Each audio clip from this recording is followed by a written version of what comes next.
Hello, hello, hello, my friends. It's so good to be back. It's so good to be streaming. The tavern doors are open, so come on in, have a seat, have some meat, and relax. Hope you're all having fantastic days. Today we're gonna be kicking ass, taking names back into our Wednesday TTRPGs, continuing the adventures in Wildsea. Seeing what crazy fun new things our brave sailors get into, and what kind of trouble they can hopefully get out of. So, make sure you have yourself a nice hearty mug of mead, a nice comfortable seat. Without further ado, my name's Hippie, I'm your host, and welcome to the bridge. What's up, ladies and gentlefolk? So good to be back. Oh, hope you all have had one week so far. Hope your Wednesdays are going fantastic. Thank you so much for being here. Hope you all are ready to continue our wild, zany adventures upon the verdant green. Wildsea has been an absolute blast to run, and I've been really enjoying the adventures with this cruise. See what comes next. Currently out sailing the wilds and the greens, so pretty open. But for now, say hello to our crew and our players who will go here.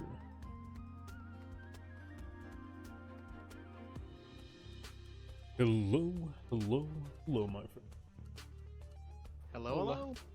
Hello. Hi, hi. Hope y'all are doing well today. Doing swell. I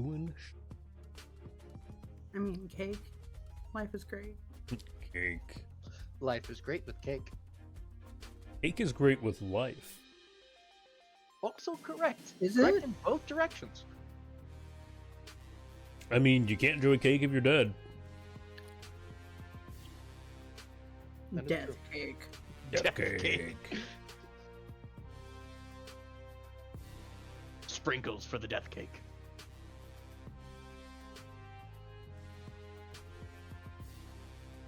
Boom, boom, boom, boom, boom. Yeah. So, you guys ready to sail the verdant green again, venturing out into the depths of the sea? Of course. Well, too bad. Welcome to Lancer. Grab your mix and let's rock and roll. The spider's not prepared for this. What was that, Cat? I said something soylent green. Something poached ham. Something. Stop. I have no idea what that was a reference to, but I found it amusing. It's a reference to poached ham, thing that cannot physically exist, but I have eaten. Noted. So you have eaten nothing. No, I've According eaten. by your own description. I've eaten real poached ham. Quick little side story. I ran cyborg work summer or something like that. That summer or fall, something like that. And early on in the session, beginning the session, your parties in your generic tavern, blah blah blah, meeting each other. They're in their quote unquote tavern. And I needed generic starter food. Dystopian future cyberpunk thing. I was like, what's gross, but also kind of fun, but also kind of like, what the fuck? So I was like, hey, you guys order the usual tubes of poached ham. Like toothpaste tubes of ham.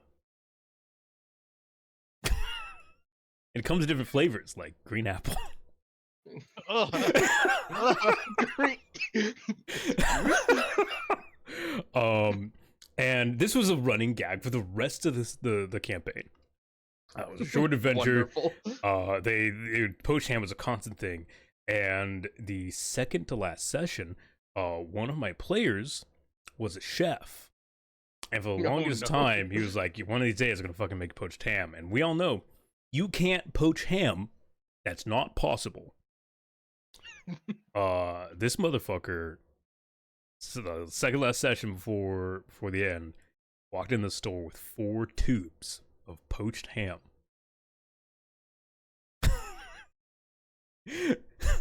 How? With a mix of a Is he a wizard? with a mix of a blender, generic gelatinous materials, and ham. He did it.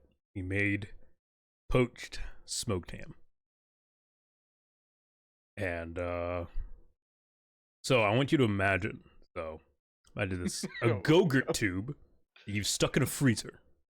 So is that like soft, yummy, like kind of half frozen Go-Gurty texture?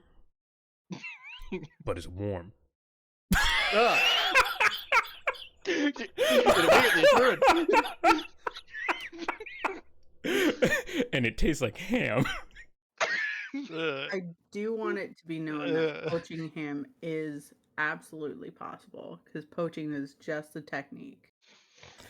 From Google itself, it's just the technique that involves heating food submerged in a liquid. So as long as you're just cooking at a low temperature inside of a liquid, a ham, that would be a poached ham. But ham doesn't get that consistency. It doesn't get the texture where the poach should be within. That's not the state ham gets to.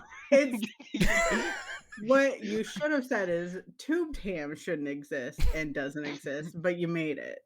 I will say, it did come with very delicious ham chunks in it.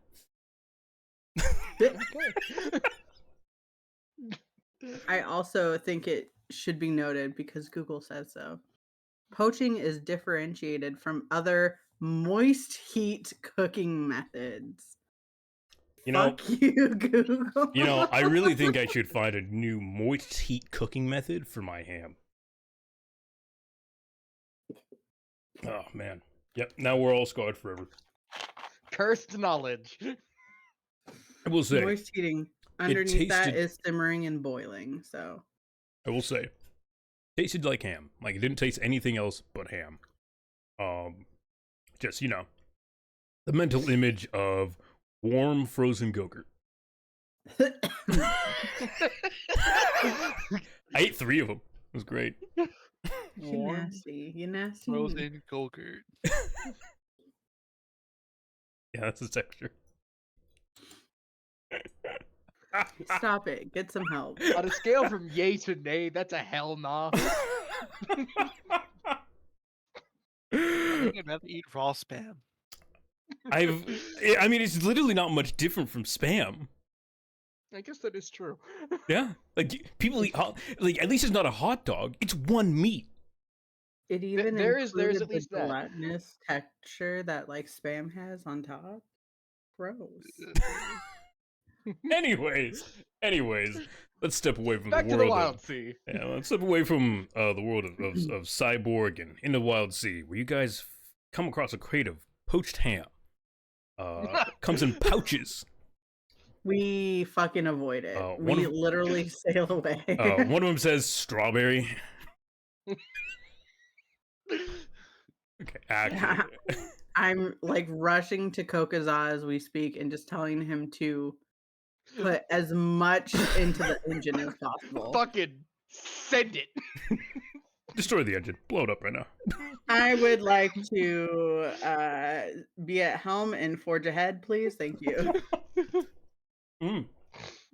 Perfect. You run into a shipment of No. poached ham. You can't avoid it now. When you forge ahead, we can't dodge. All right. So, last time you guys finished just kind of in a nice, soft, little relaxing time. Little Pot was singing a little ditty while cooking up some simplified meals, but just relaxing. This is a start of a new sailing adventure, so it's not starting technically at the middle, beginning. Well, you know what I mean. Yeah, So early when on. we got to the mountain, it was. Yeah. Off in the distance, you can see just the tippy tips of getting of Skybreak Mountains. From what you can tell, it's still probably a couple of days travel. Probably get there. And the you can already see the change in forestry and the life around you as you begin to sail closer. Um, the trees are um much more much more solidarity, like have more unified colors.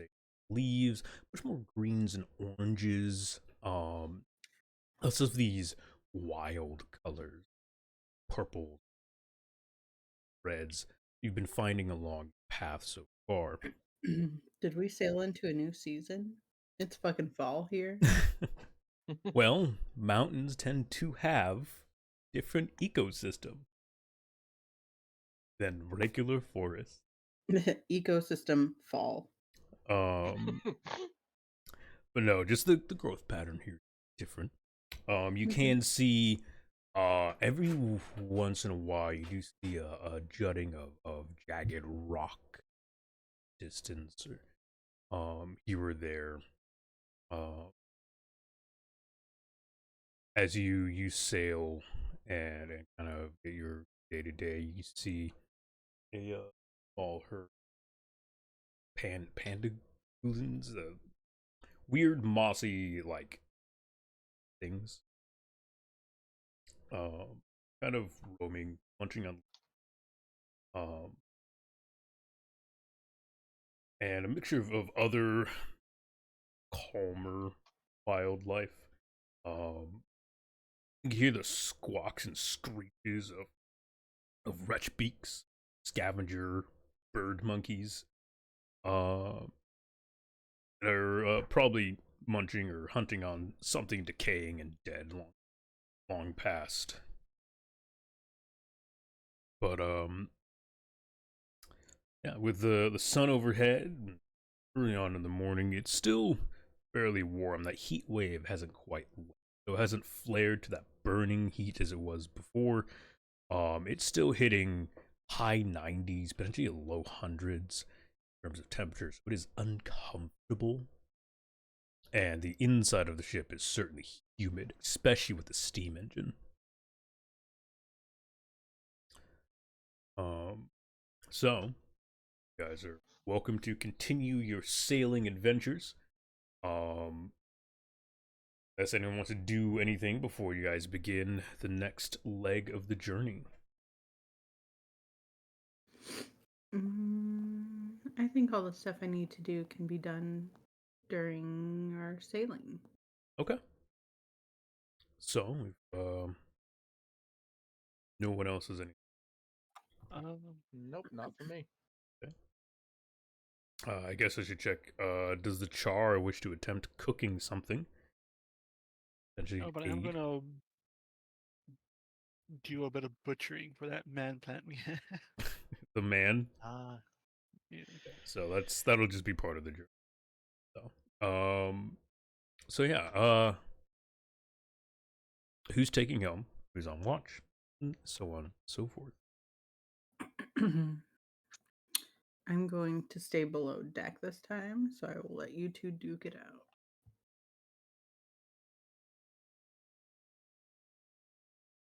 I guess Briar shall take helm. All right. I guess I'll take watch. All right. Good. So, Captain, what is your speed? What is the head? Wish to. We're going to cut a path. All right. Keeping a steady pace, you cut a path. And if I can get a waddle.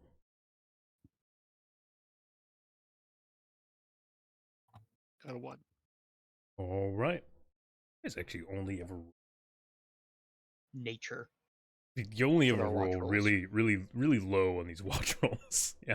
Yeah, I which is mean, nature because it's three. I think it's 3, 2, 1 is nature. which is such a bummer. I would really love to see what a peace roll is like maybe ever, you know? Yeah. I mean, nature isn't necessarily non-peaceful, but it is certainly not guaranteed this thing. Yeah, It is the wild. the nat 6 peace rolls, so like a tall tale or a tree shanty. That sounds so neat. All right. As you're sailing along, you do find off to the port side a you notice a almost looks like a spit, though uninhabited. It is just a small plateau of land that is up from branches, now rests with. Seems fairly well vegetated. And certainly might stay stable long enough for you to stand and check it out for a bit. You don't see anything innately dangerous on it, but it is probably a half mile circumference. Okay. I guess diameter circumference. Yeah.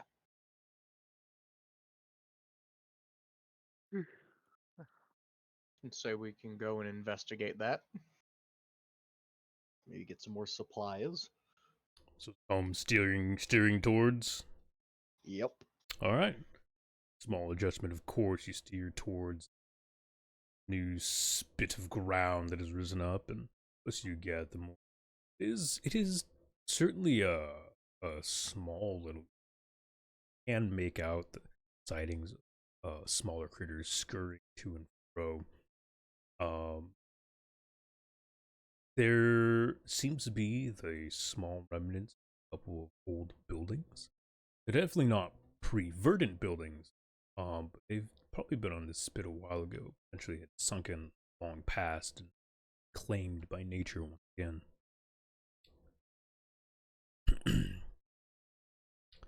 Choosing to anchor down and dock with the spit, it's fairly stable enough. Plank across if you wish, or you can choose to stop ship further out and take your little mule across the way.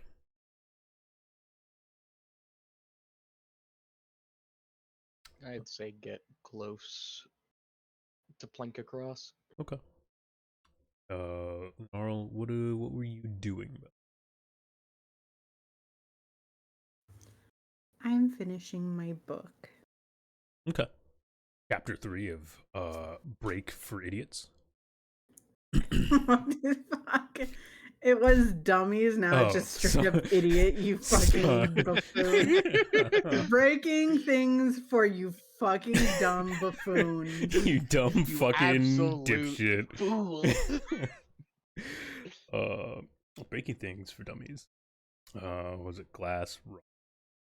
I don't remember when I made the third one. Oh, I remember. Breaking Things for Dummies. Chapter 3. How to apply breaking to the human spine. Have you found yourself in a situation where you need to get rid of someone, whether they are being antagonistic to your current goals, simply standing in your way, or did they insult your favorite food? Well, My sausage. it's a simple application of hammer to their back.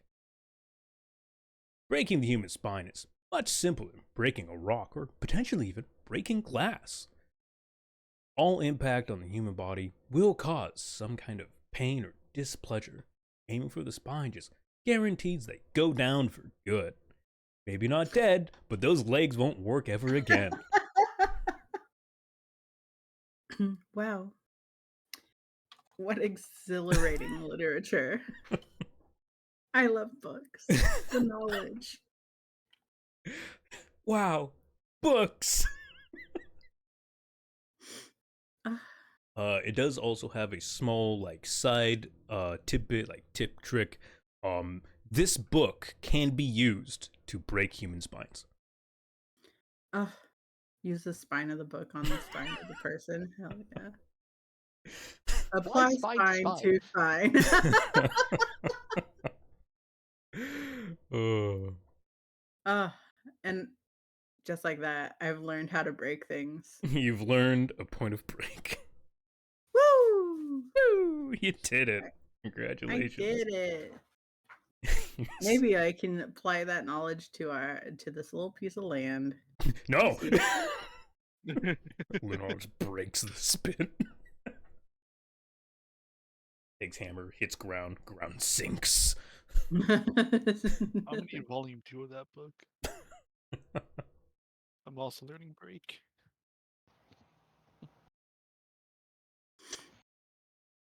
All right. So, with Scylla's lullaby anchored and stably attached to Spit, you guys are free to disembark and explore. Being closer now, you can see the mixed grass and plant life. You can see a number of different flowers and things growing. You're not sure what they are. They come in an abundance of colors and shapes. You do notice a small kind of rat-like creature, but it's a little too long to be a rat, and it's got chitin instead of fur. Kind of scurry around through some plants that kind of look like is it dandelions that have the like spreadable seed things that you playfully blow on? Yes. Yeah, kind of looks like a seedling for dandelion. As it runs by, they kind of poof out. So instead of catching the wind, you actually see them kind of directly drift and catch on this critter as it scurries off.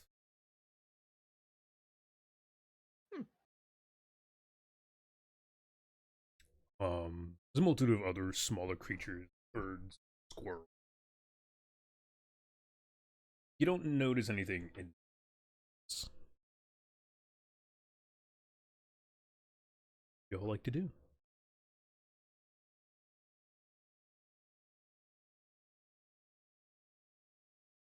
I would love to study the area for anything we could salvage.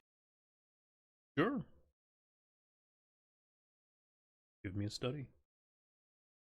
Wahoo! Wow. Wahoo! So I got tides and 2 studies, so 3 dice. Okay.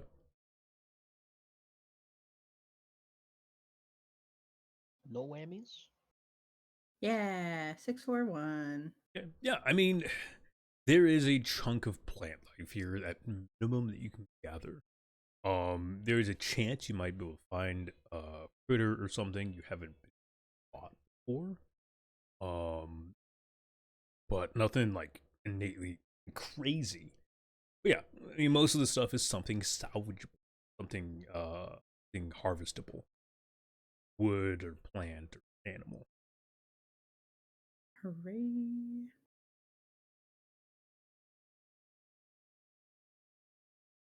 Anything that you might be able to turn to a healing salve? I think we all need a little bit of that. Yeah, so I'm gonna salvage up plant life in particular. Okay. Yeah, looking around at the plant life again, you see that weird bundle of seeds, that seedlings. It's a bit abundant here. You can see it mixed in with a couple plants that mainly come at a lime green that fades into a dull base of the bowl. Inside you can see the oh man, I can't remember the little plant things. Stamen. Stamen. That's right. Yeah, just like semen, stamen. Um, Just like it. Yeah, just like you can see 3 stamen wiggling around, kind of. You see them kind of feeling through the air. Gross. And those are mixed in with the like dandelion type seed balls. Besides that, there is a very vibrant red, long leafing plant. Each petal of its flower looks kind of like a fern leaf, but bright red. The inside, if you get closer to it, it smells very, very sweet, very enticing. If you weren't as cognitive, you might be tempted to just have a sip. A small pool of liquid sits at the bottom of a about 4-inch deep bowl in the middle. Besides that, there's a plethora of types of trees that have been bit sporadic in their spread, but still enough to kind of block full sight all the way across this spit. Also in different shapes, sizes, but most of them have a very weeping willow kind of look to them, very droopy leaves, hanging branches. A lot of them in their midst and growing outwards tend to be a dull and then lead to a bright orange. Ends of their branches tend to actually a very sudden green.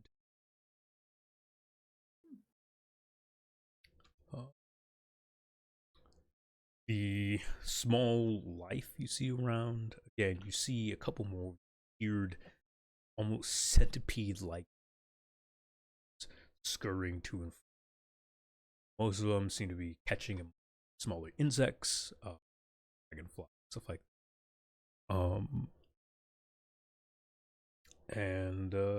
Yeah, there's other things, but that's what you need to see.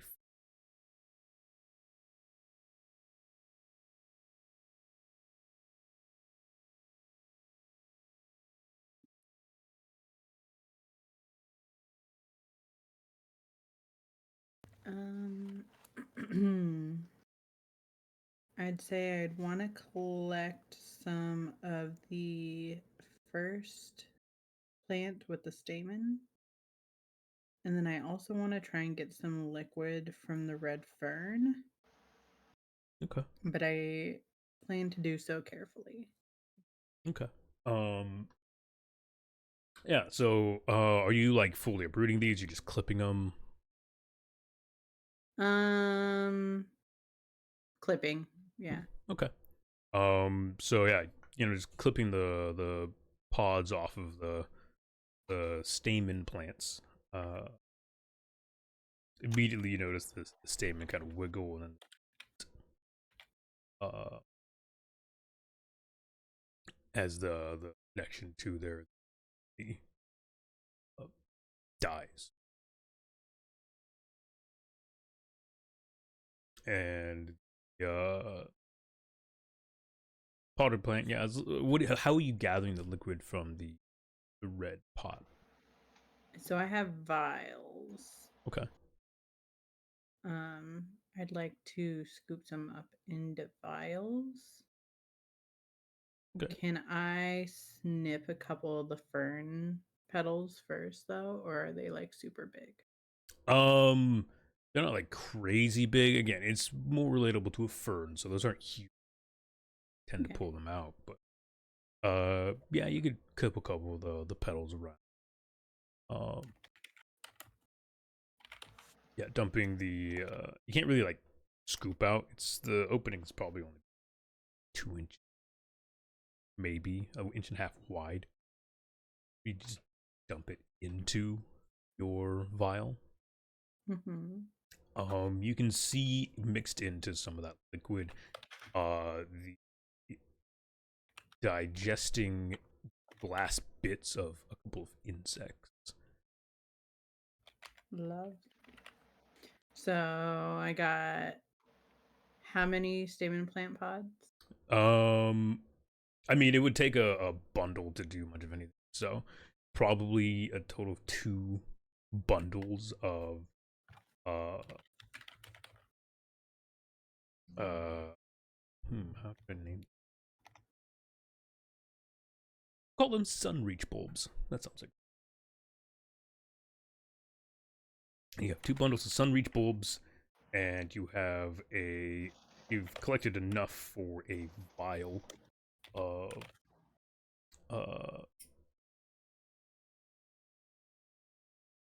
call them Red Bull digestive fluids. Red Bull.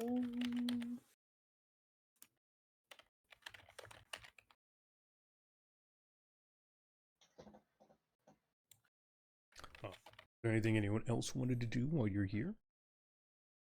I'm gonna try to catch some of those little rat centipedes. Yeah, Briar's is gonna mention the little pod. Is that just me, or does that look like lunch?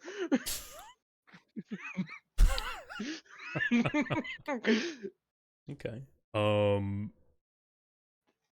Actually, one thing I should do is Loon, if you could give me a harvest check. Actually, Oh yeah, because they might be special versions of yes, them they could be when worse or collecting. better depending on. So I don't have harvest. Would tide still go into that though?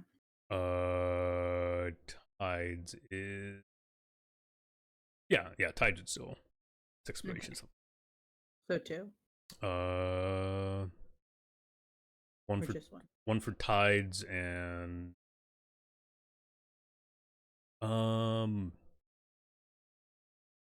I'd give you a +1 just because you're alchemist, you have general knowledge of plants and how to handle them. Sweet. Yeah, I've read a book somewhere. I read a book. There's a book in there. Harvest for Dummies. 5 and a 1. Okay. So yeah, you do a pretty good job harvesting everything. Though again, you do notice that when you simply clip sunreach bulbs, very quickly those stamen die. Kind of a loss in the plant, and those will be unfortunately lower quality. It's cold. I think it's literally just rotten. Cold. So you have rotten. Give it its own whatever tag. So rotten. All right, so I got 2 bundles of rotten sunreach bulbs, 1 vial of Red Bull digestive fluid, and just like 2 Red Bull petals. Yes. Okay, cool.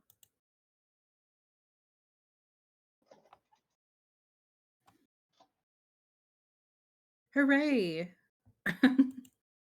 Harvesting for Dummies really came through. Huzzah! Books. Love books. All right, Little Pot, if you give me a hunt, we're trying to catch these little things. You will take a cut of 1. They are small and quick. That's just gonna be. I will say if you want Briars to help with that. Because I don't think I have any way of properly hunting these things. Because I don't have the hunt skill, and I don't think any of the edges I have to help with hunting. Fair. I mean, I'd probably give you tides or instinct on this. I wouldn't be bothered either of those. Honestly, I'd actually almost give you any of them in the situation. Just depends on how you hunt them technically, but like you're fine. I'm not that concerned. Any of those. I think the only one that would be whales.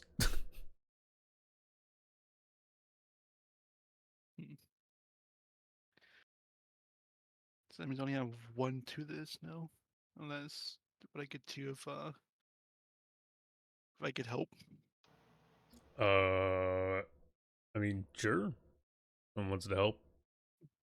Let's cut off one. Yeah, Briars would definitely help. That's 3. Got a 3. Yeah, it's a struggle catching these things. With their relative agility as a rat and the additional limbs and slicker carapace of a centipede, they scurry about quite quickly. There's a little bit more of a comedic scene as you dive for one, scurries away. Another scurries by, and you try to dive for that one. Previous one scurries out. And if nothing else, it's entertainment for the other crew members. But you're just a little dejected as you return back to Sill's Lullaby with little success.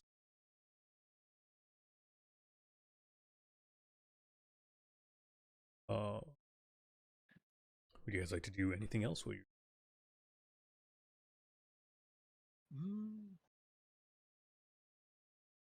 Briars will at least try to catch one of these himself before doing anything else. If you do, you'll do it out of 2 because I've already been disturbed. That is very true. Because is there anything? Because you mentioned that there might have been housing or something. That Yes, was there's some old crumbled housing. I would like to check that out. Okay. What exactly would you like to check out about? I want to see if there's anything inside that might be still of use. Give me a scavenge. Ooh boy.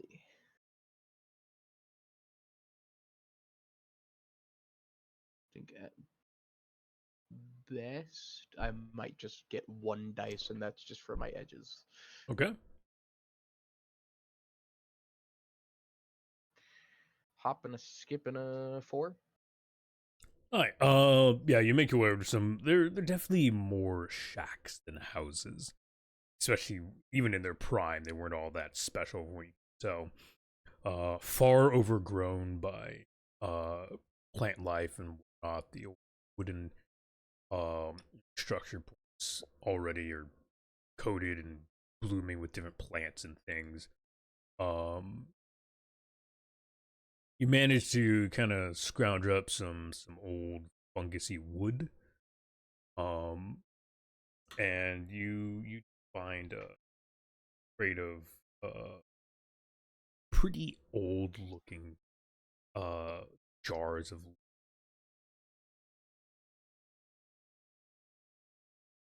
They're sealed currently still. Definitely look like they've been here for a while. They're covered in moss and like cobweb.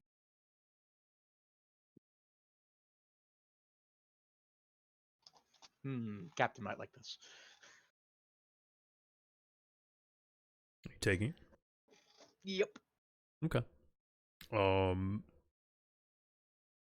So you have a crate of. It's like a small case, I guess. It's better to like 8 jars of strange jarred liquid. Don't know what's in it. You didn't open or check it. Delicious. But it does have a orange brown colored toning to it.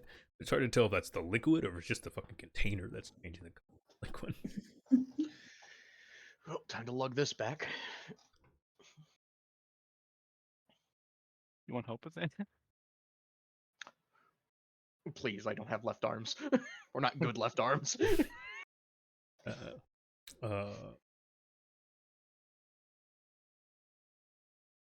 Yeah, so yeah, as you guys are as you begin to hear the light squawking again of my pardon with the wretch beat of a wretch beat. It sounds more like you can hear it's more like communication calls than anything, but they are closer.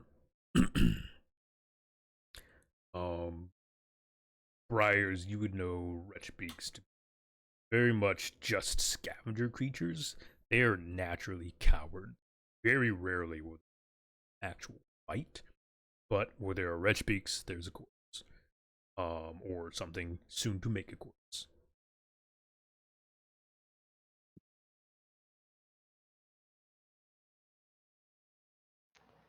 We might need to get moving.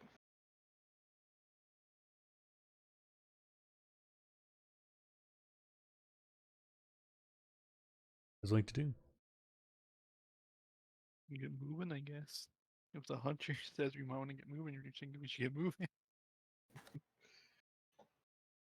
If Okay. it's just wretch beaks, we're fine. If the wretch beaks are following something, that is less fine.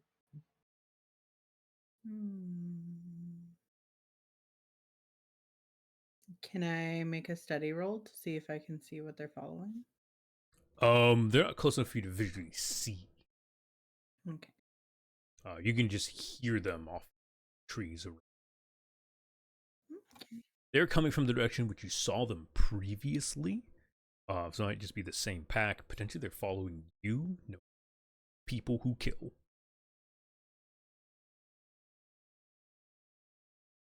Wow. I really No, the don't man like plant. that label that you just gave me. And it would I didn't. The Red Speaks did. fuck. The wretch bleak. Well, the now I wretch wanna beaks kill smell them. our sins. Now I want to kill them. So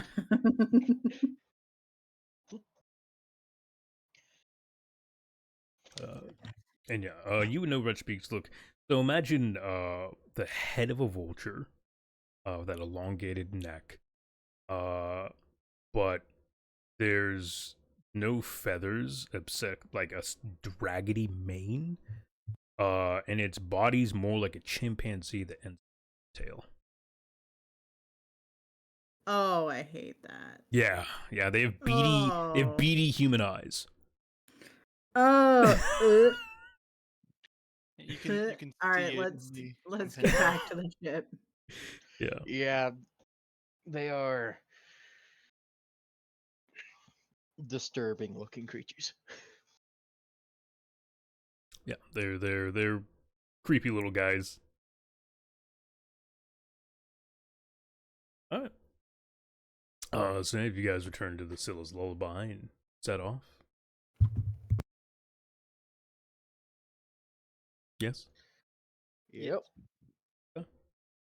Returning to the ship, the three of you stow away the things that you need to, if you wish, and continue on the journey to Skybreak Mountain. Call for Captain. Watch. Whatever else you guys do.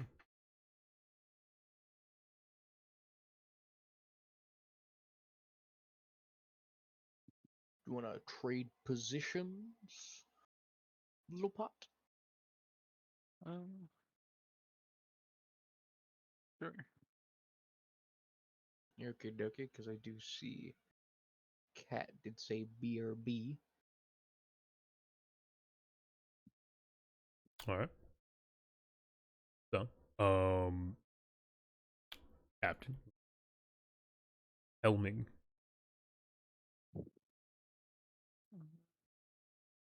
Don't forget, you can anchor. Cut a path. You can cut a path. I get a watch roll, please. Yep.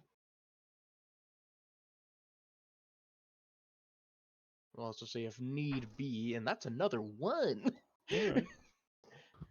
I will say if need be, we might need to set anchor so you can finish butchering the remains of that one marauder before we get seen by people. Finish. I still need to start. Yes, start and finish. So, you guys set sail out again once into the further into the wild seas. The leaves around you, bustling with not. You sail past a slumbering herd of axe-head sloths, herbivore, large in stature, but not all that dangerous in themselves. Outside of that, there's not much else out here. Outside of the, once again, The deck, already uncomfortable to stand upon, begins to reach that kind of boiling point where it's beginning to become potentially dangerous to be up top. The sun now well overhead and beginning to cross past definitely unforgiving in the skies above. What do you guys like to I think it's smart to drop anchor and take shelter for now. Yeah, we can try to pull ourselves into the tangle again. So I will need a. Well, I guess it depends on how you choose to dive down. Innately, you don't see any open paths. The lower parts of the branches, top or through.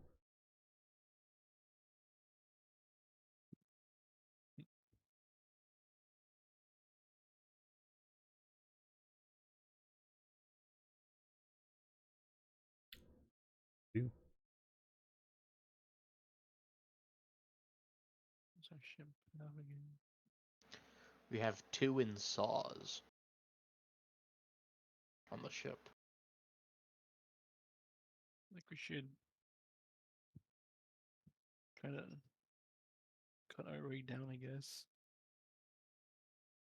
So you're gonna try and carve a path through the trees, the branches, and the lower areas. Are you doing it yourself, or are you gonna try and use the ship? I don't think either of, or really any of us, have access to hack. Yeah. At least in a We can use high the capacity. I say we can use the ship. Yeah.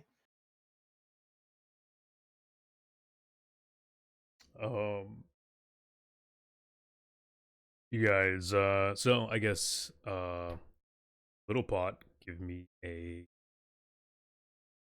roll with the ship's cut. So 2d6. Plus whatever hack you might. Hold on to 0. That's a 3 and 1. 3 and 1. Alright. So yeah, you begin to try and use the tendrils to smash and slam and break through, but very quickly you begin to notice it's a slow process. These are definitely not meant for this job, and a lot of these branches are thicker than you had thought. The ship struggles to penetrate any kind of depth, or you become far too uncomfortable to be at the helm anymore.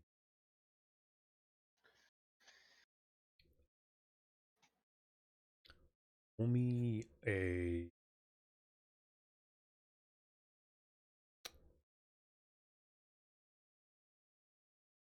Actually, I guess, I'll ask you this, do you continue to attempt to get through branches, or do you find cover within the belt?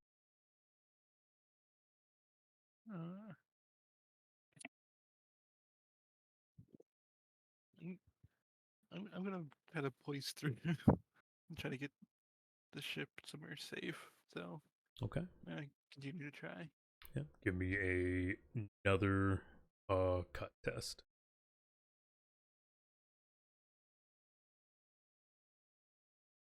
2 1s. All right. You do the tendrils try to rip and break and smash. But again, it's nowhere near the depth you would like to. A little bit in, but the sun still beats against the deck, bleaching bone around, and you do suffer a mark from specifically just the sun burning you.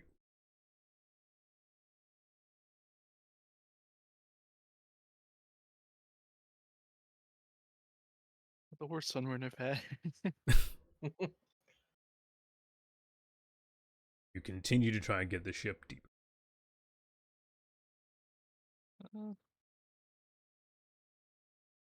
Third time's the charm, right? Okay.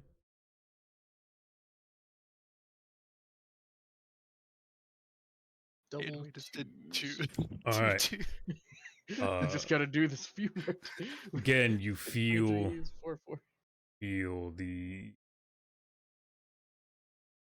the ship to the tendrils struggling and to break and chop through branches and the thick woods. Then you hear sound of a klung and the sound of hissing. You hear Kokazal swear. And then you hear a very low, like, chugging noise. Little bot, not only do you suffer 2 points of damage from standing in the heat, burning, also suffers damage to saws and to speed. The boiler begins to overwork. We're just gonna have to cut the engine and hope that we don't start burning. Yep. Last thing that we need is both the saws and the speed to go to 0 and us getting stuck out here. Did we roll another sunstorm? We've been in the same one. Yeah, the sun never went away; it just cooled off. That's a very blatant statement, but the sun never went away; it just got colder. Idiot. Welcome to winter, dumbass. If it was winter, we'd break the branches faster. Understanding the sun for dummies. When the seasons change, the sun gets colder. Sometimes the sun gets hotter. That's Fuck it. you. That's it. It's not even a book; it's a pamphlet. Alright. So little bot, are you going to continue to attempt to get the ship deeper, or are you going to try and find cover? I'm going to try to find cover. Okay. Are you doing it aboard the ship, or are you leaving the ship? And that goes to all of you. Are you guys finding cover on board, or are you going to try and find cover within the branches?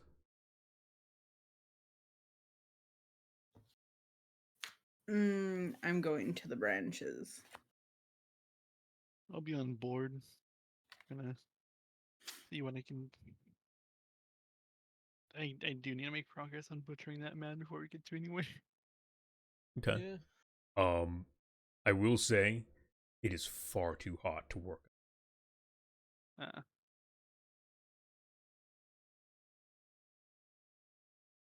do you think Work we time can is do- cool off time. Especially with your recent time in the heat, you're exhausted. If you could sweat, which you probably can, you're dying. Hey, remember that pure water that you made? Drink it. I'm surprised that they wouldn't be immune to heat damage, you know? Well, there's heat and then there's fire. Yeah, also you can still burn a cactus. It's true. Apparently, you can't burn pineapple. You know what? You're right. Yeah. Anyways, If only you were a pineapple. Fun fact of the day: you can't burn down SpongeBob's house. Yay. Anyway, so Briars, what are you doing? Briars is also going to head into the trees. Okay. So yeah, I mean it's not horribly complex. The ship is kind of half buried as well, so the branches are easy. Some of you shattered and broken from attempting to dig around, but you do find cover, aid. But you also feel far more exposed out in the trees. Nothing out here to keep you from anything else attempting to hide in the shade. In fact, if you would both give me a sense check.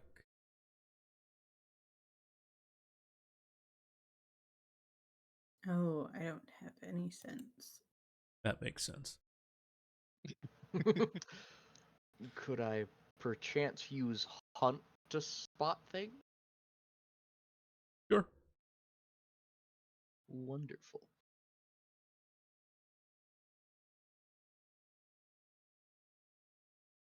Three dice.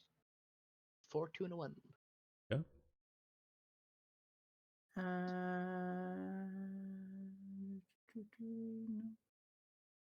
I just get one.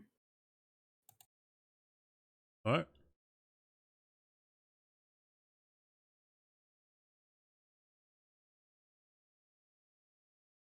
A 3. Okay. Briars, you just barely managed to notice them. You towards the lower rear of the ship notice the long, gangly hands, opposable thumbs, gripping on to the edge of No. the lower back. A small block of wretch cling to the back of Scylla's. They're not moving, they're not doing much, but there's about 5 of them. They're just there. Okay, you see one shift back and forth. You see both their eyes peer at you, beady yellow glows. Kind of waiting and watching.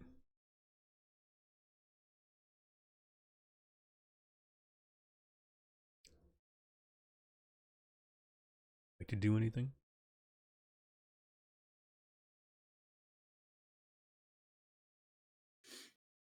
As long as they're not approaching, Briars is not going to do anything. As long as we're not dead, they shouldn't bug us. As long as you're not Unless they think dying. that they're weak enough to kill us. Yeah. In other words, if they think about it, make some noise. So, you guys spend a good while out in tree. Little pot, it is hot inside the Scylla's lullaby. It is not that scorching rays of blatant sunlight. God, Did not but mean to do that. it is a small boiler side of ship. Okazal also, though he's doing his best to maintain, like, get the engine back to functioning condition, quits very quickly as he begins to get to him. He's kind of stumble a bit. He looks to you. Maybe that medical room might not be a horrible place to find some shelter. Kind of stumbles towards emergency recovery room aboard the ship.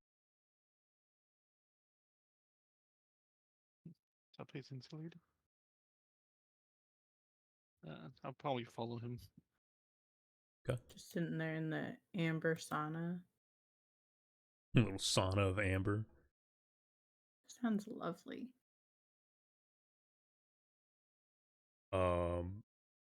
Yeah.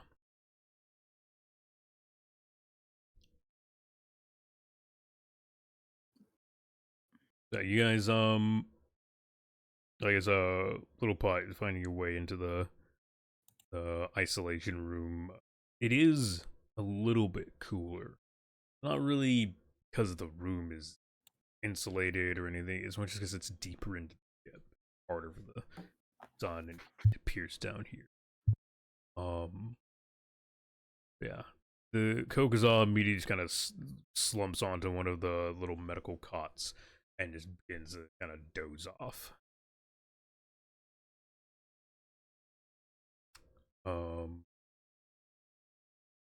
Yeah.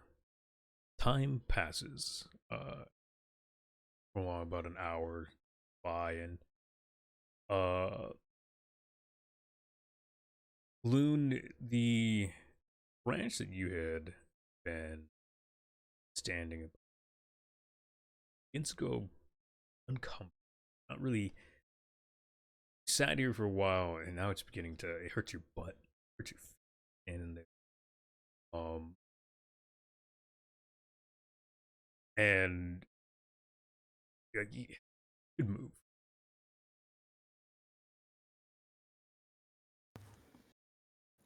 I'm gonna wave walk to another branch. Okay.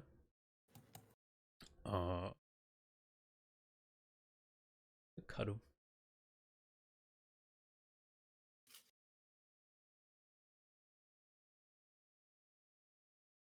So I get a dice and I cut a dice. I have one dice. I have one mark in wave walk. Okay, don't forget your edge. Oh, that's right. And any aspects that might assist you here. Too. Like, I don't get wings, technically do assist you with just gliding around. Plus how many? A total of a maximum of +2 can be gained from aspects.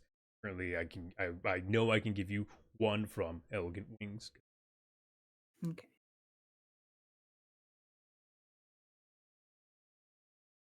Cool. Okay. Yeah, just you're not feeling quite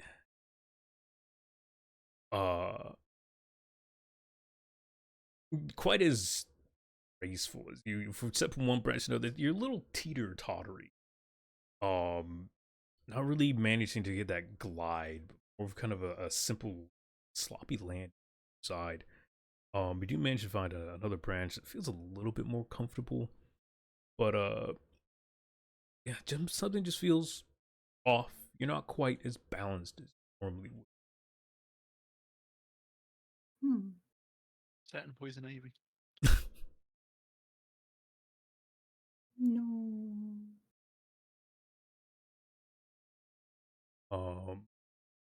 My little moth buns. Little moth buns.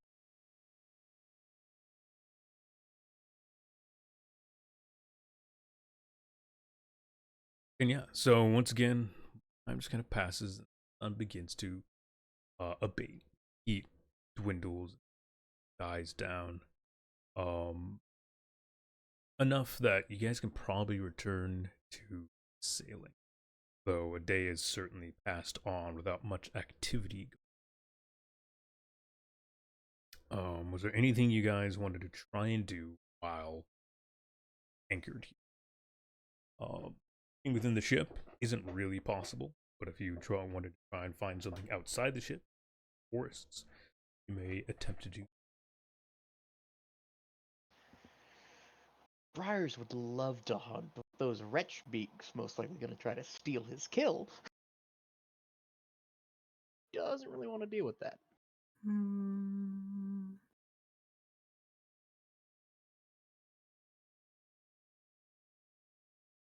Can I try and study the source of my uncomfortability?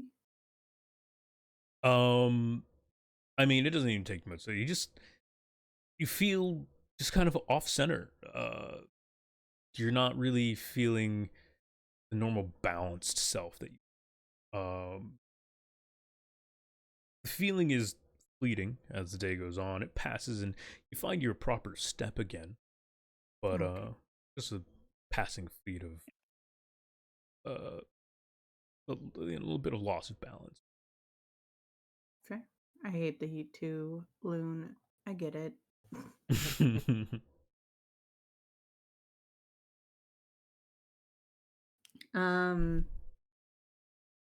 I know you said there's not much we can do on the ship, but while Little Pot is in the medical area, could I at least try and do a med check on him, like attend? You'd have to go back onto the ship and up onto the deck during the sun time. Oh, I thought you said the sun was over though. I'm saying during the time which you're waiting for that sun to pass, would you like to do No. anything? Nah.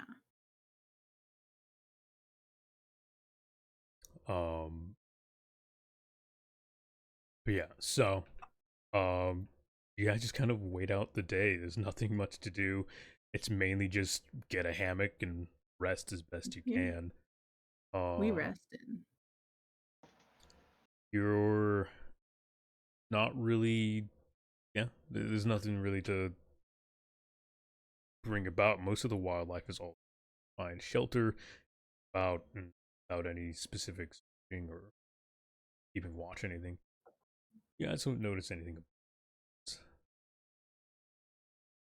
You do know briars that peaks still sit on the back of the ship.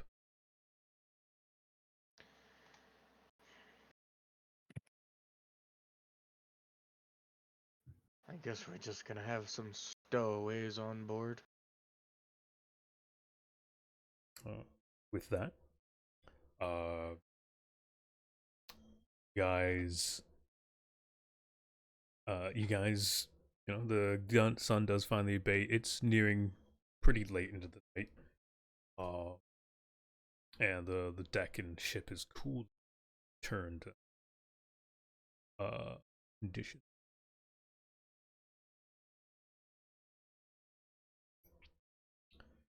Hooray. You'd like to continue sailing and attempt to make up the day that you lost? Best.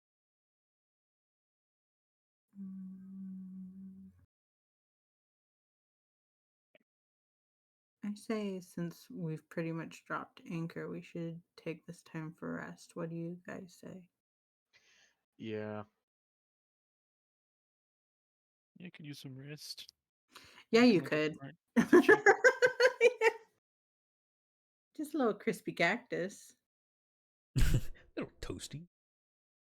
Just mildly roasted cactus. I would like to, do some tending. Okay. What are you using to tend? I assumed a little pot.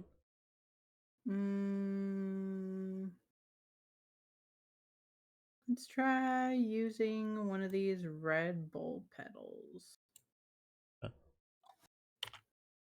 Are you using anything, mixing with it? Are you concocting anything? You're just gonna pedal. Don't we have some pure water on the ship? There is a thing of pure water.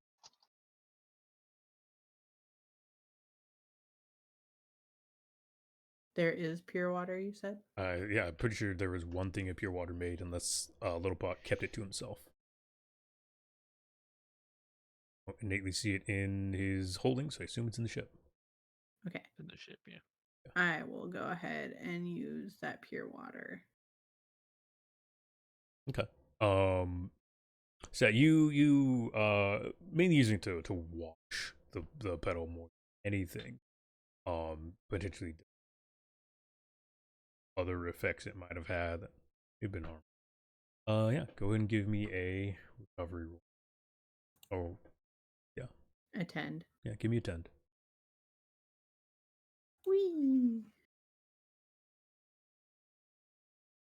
Ta-da! Okay. It tended to. All right.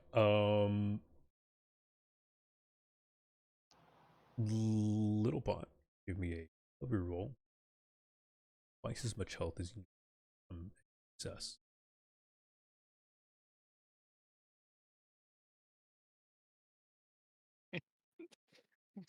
You do still manage to recover a mark. Though it wasn't anything special, Loon did at least concoct something to. It became more of a salve to cool the burns and anything.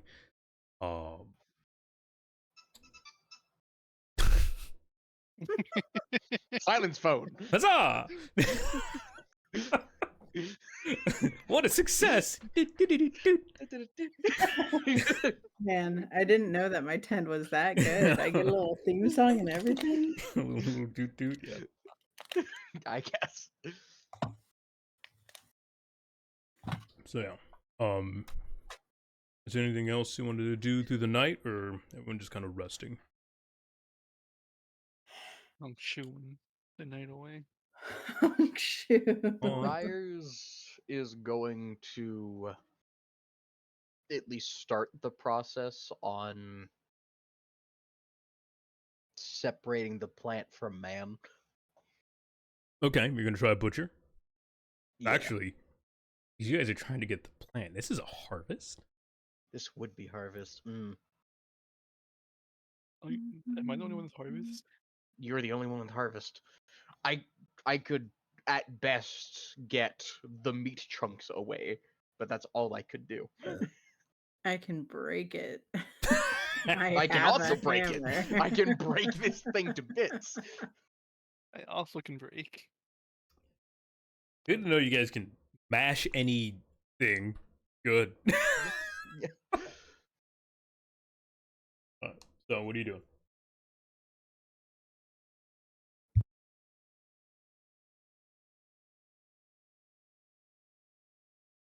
Rice. Would I be able to just butcher off some of the meat and then chuck it off the back for the wretch beaks? You can certainly give it a try.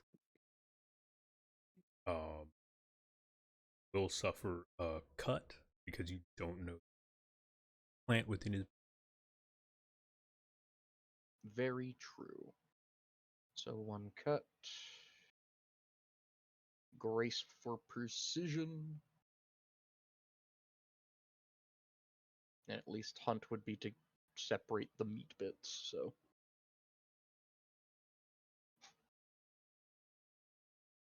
A 4 and a 3. Okay. Hacking into it, it's not much different from regular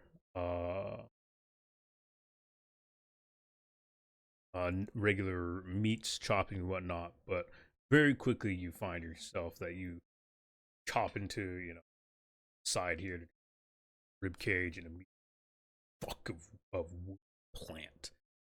Go back. You hear feel like you're cutting through bone.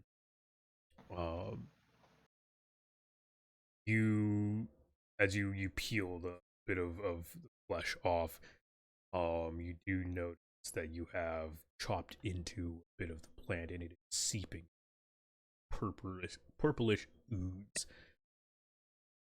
Very similar to poison that was splattered across the deck before. So more viscous. I'm gonna grab a bucket and put it under that.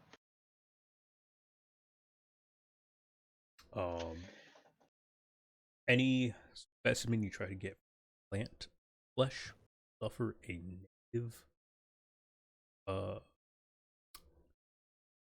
negative tag. Impure. No. More like poisoned.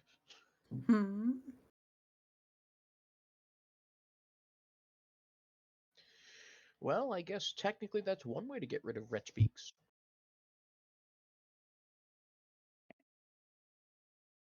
So, you do that and then heading off to bed.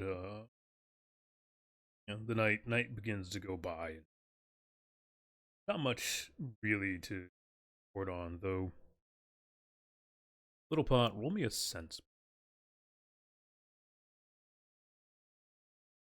Can't sense shit. I don't have anything in sense. Okay, so it'd be, an appropriate edge followed by any aspect.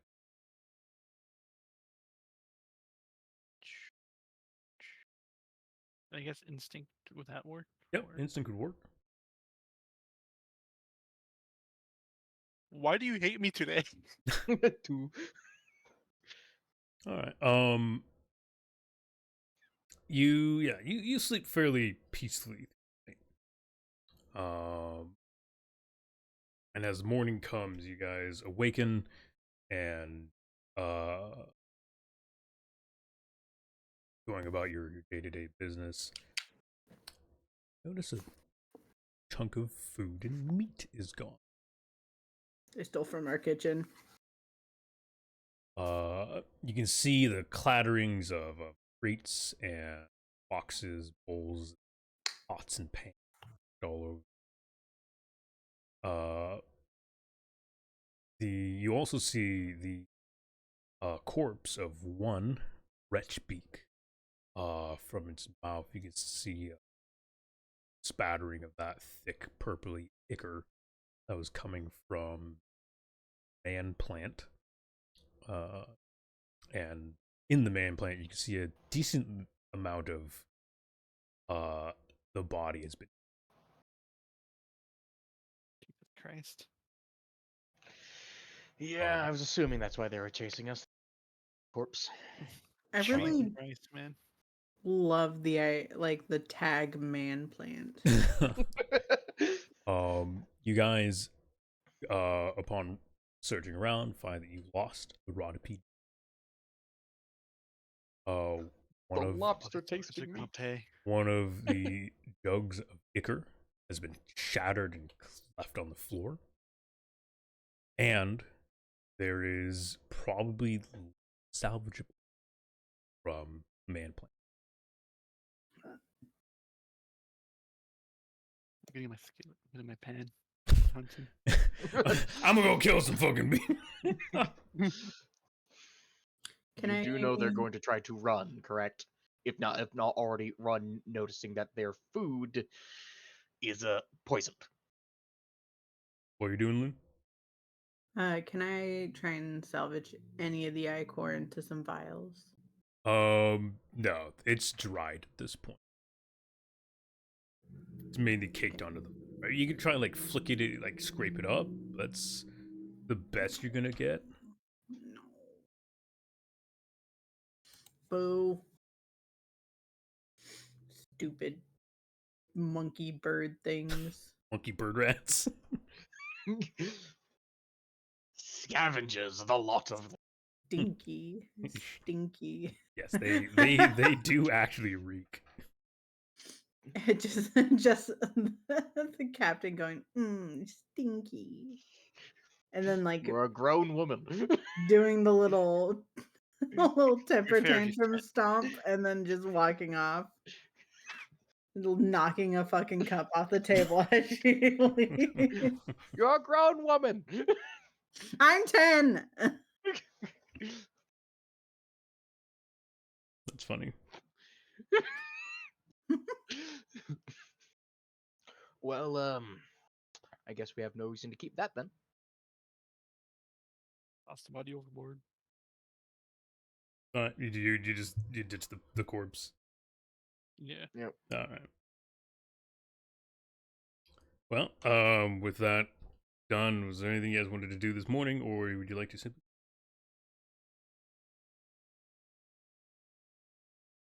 We should depart before the sun tries to cook us again.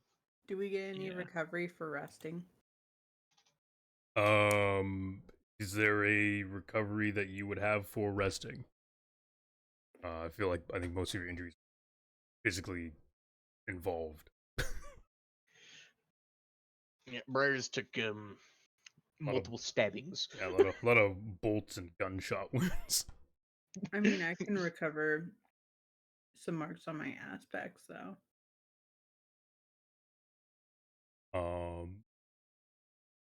I would say probably Fine. that's because you slept, but most of your day wasn't just resting. Yeah. So Then tally ho. taking Elm, who's on watch, and doing what?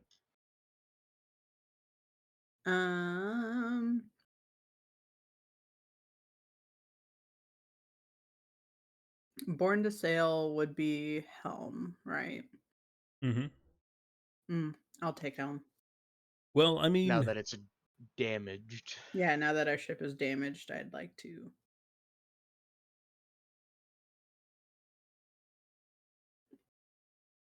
okay. Yeah.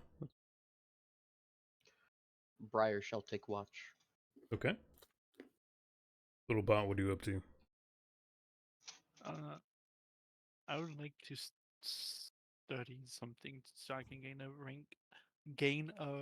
rank and break.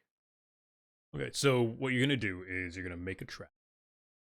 And this would be, of some sort of thing in rank, and then you will use one of your minor or major milestones to fill that track.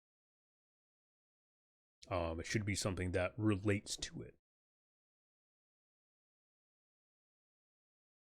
And simply, either you can or I can describe, kind of how you're doing this learning process, like Loon, where book for nothing. Which Loon, I should have made sure your minor milestones. Remember, I did it ahead of time. You did it. That's right. That's right. You did it ahead of time. Yes, I remember. For break, I have brutalized a bandit, ripped a Nora's arms off, and batting a contract away. I mean, and any of those would work. So if we erase one of those, put a mark on the track. What are you using? I'm gonna do brutalize a bandit, the most recent one. Okay. I mean, just kind of remembering and thinking back on, kind of grotesquely, how the man broke under the pan. Specifically, what the damage that your simple cooking utensils did to a human is a little bit more surprising. Did to a humanoid, it's a little more surprising than you thought it would. This cooking far more lethal than you originally thought it was. Then find a book labeled "Breaking."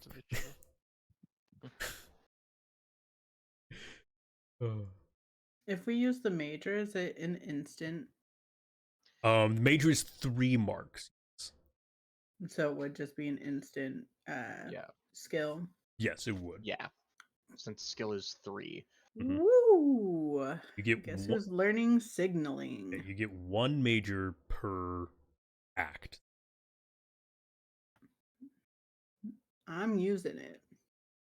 I've yet to have a major. I'll use it next time.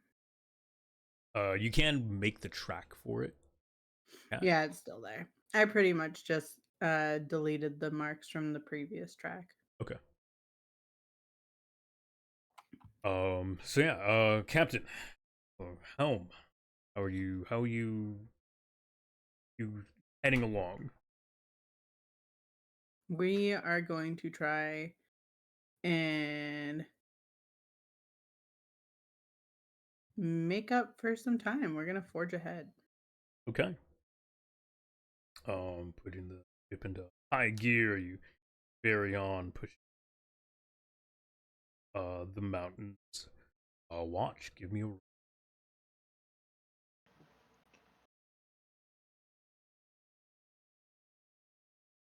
More nature. Okay. And then Little Pot, what are you up to?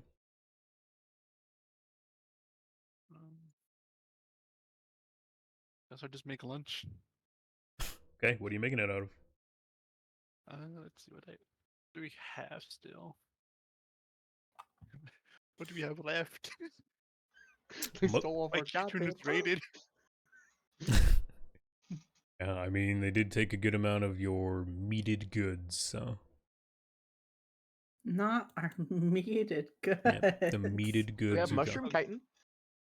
I guess I use a mushroom chitin and goldmane petals. A goldmane petal. Okay. Just a lovely little mushroom salad. Right. Yeah. So, give me a cook. With a +1.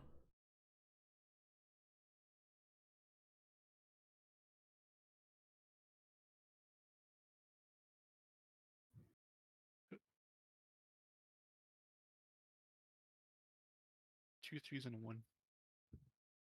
All right. You certainly made a meal. Though with the clutter of the kitchen, you can't quite find all the spices you would normally use, and you find a little the frustration of kitchen being ransacked recently is that they had distracted, and what you pour out would have one of those like censor bars they do in like animes when it looks disgusting. It looks like that. You can certainly give an attempt to eat it, but I wouldn't have anyone else attempt. I mean, since you have doubles, wouldn't it have an additional small unexpected benefit? Hence why it's not burnt. The benefit is you can eat it. I can eat. I'll see how bad it is. Okay, you're gonna eat it? Yeah. Oh god, it tastes awful. Soaking this through your skin is already like it's already rough, and you can kind of it tastes. It's a very heavy flavor on like the insect chitin-y part of the mushroom chitin. You chopped a little too far on the stems; it didn't quite get the mushroom flavoring. And you swear this gold main petal might have been bad, or it's enhancing the taste of rot in the food, and it's pretty foul. Though you do find that your willingness to attempt eating it makes you feel a little bolder, feel a little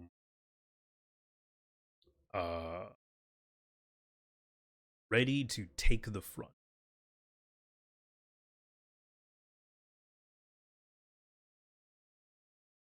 Give yourself a temporary aspect.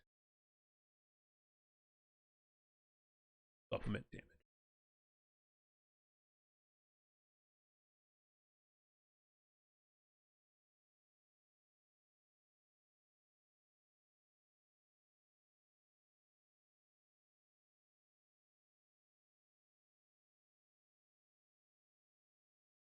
I swear, next time we see any of those rat vulture things, You can call them what they are, those rat bastards. every new enemy in the sea. Fair. You raid my pantry, I raid your life.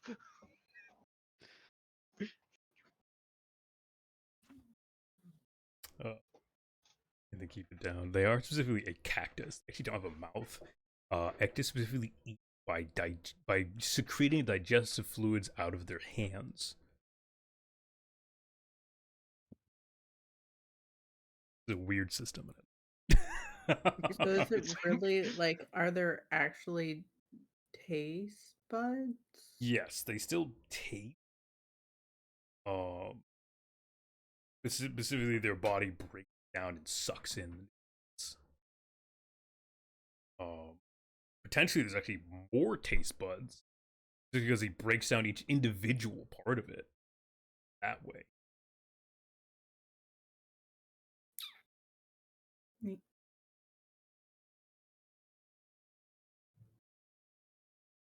I'm lucky I'm immune to poison. Yep. What you made was practically poison. Yep. I'm gonna give what's left over to Luna and say, "Don't eat it. You could probably use it for something." You could probably make a makeshift poison with this, I'm not gonna lie. I would Right. like to concoct something.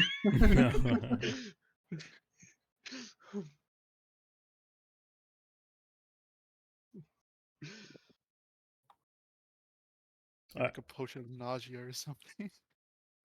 So you guys can Super fast. yeah, the tendrils pull you quickly through branches and over some of the risen rocks and through the verdant green. for out of almost nowhere, you feel a very rough shattering and scraping. Something impacts the port side hull. Fairly low. And you could hear it scrape along the entire side of the ship as you go by. Scylla's Lullaby suffers a point of armor damage.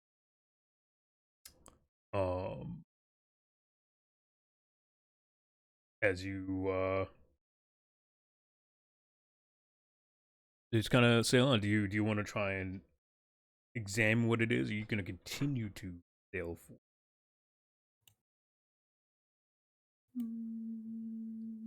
I don't want to lose momentum. Okay. Keep going. Okay. You keep going.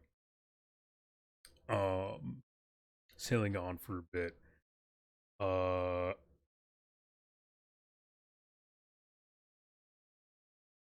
Each of you give me a sense, please.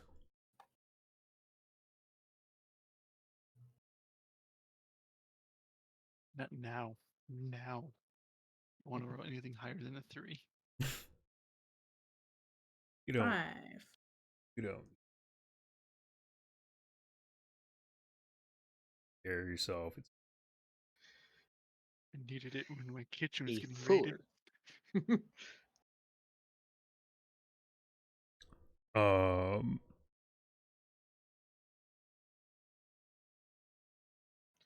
So a 5, 5, and 4. Okay. You guys only have one? Jesus fucking Christ. We None of don't us even have have one them. in sense. Yeah, It's none just of the us. edges. That's all we have. You know, How we've been able to see anything is a miracle. Holy shit. Alright. I got the big eyes there, not for this. Therefore, looking at small things, not the world around me. Alright. Luckily you each do hear steady sound. It kind of sounds like something chopping wood. Oh. Coming up the port side. Do we hit a boat? Are people climbing up our ship? If you can understand and low sour, you best get off the side of this vessel. Unless you wish no harm. Whatever noises you're making to my ship, I will make to your face. You need to get out. Briar's just gonna look over the port side. As you begin to shift toward the side, up and over the railing, you see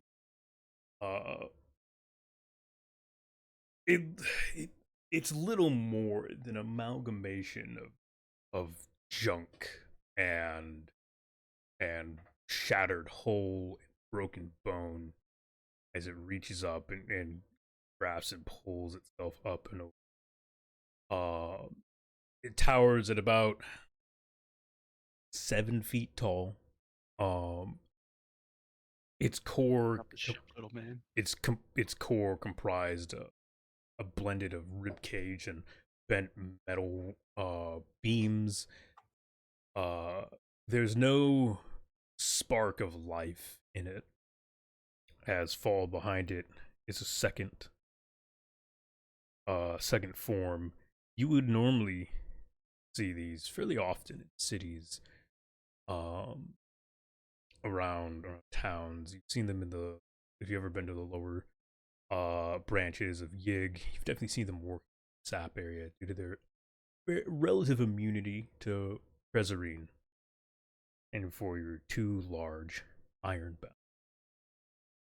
Though they lack the central spark of the intelligent life that would normally guide it. Instead stands before you 2 iron bursts. Ironbounds who would have their spark of life and reasoning ripped out, but somehow manage to keep going. Your hatred, rage, or desire.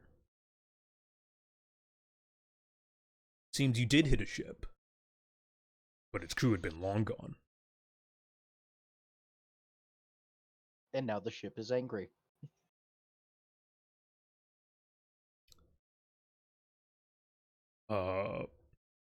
With little more than a howling creak as it bends forward and attempts some sort of scream or yell toward. First of the iron bursts charges forward at you. Briars, its jagged hands, more than enough of a weapon to harm than anything else. Focus is up.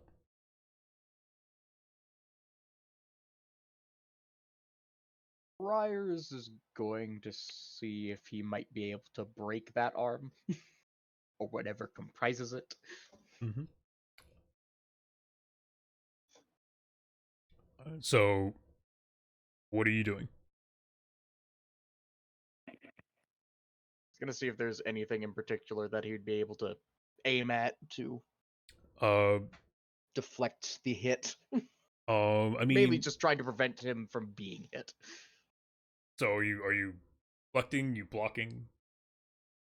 Deflecting. Okay, deflecting. Yeah. So I mean, yeah, it's simply, it's attempting to just scratch and rake and pierce you with the jagged metal and wood that form its hands. Though most of it is floating rubble around what should have been the life spark of the Ironbound. It simply just moves in cohesion to form some kind of humanoid shape. So yeah, give me a probably a brace that you're holding and making. I guess you're deflecting. Yeah.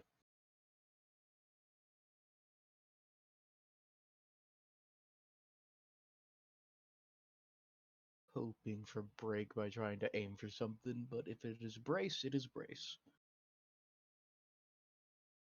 I mean, you said you were deflecting. You say you were trying to, didn't say you were breaking something. That is true.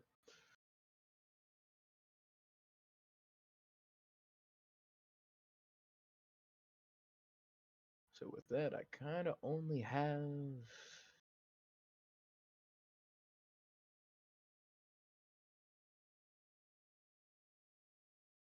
Yeah, I really only have one dice to roll, and that's a 4.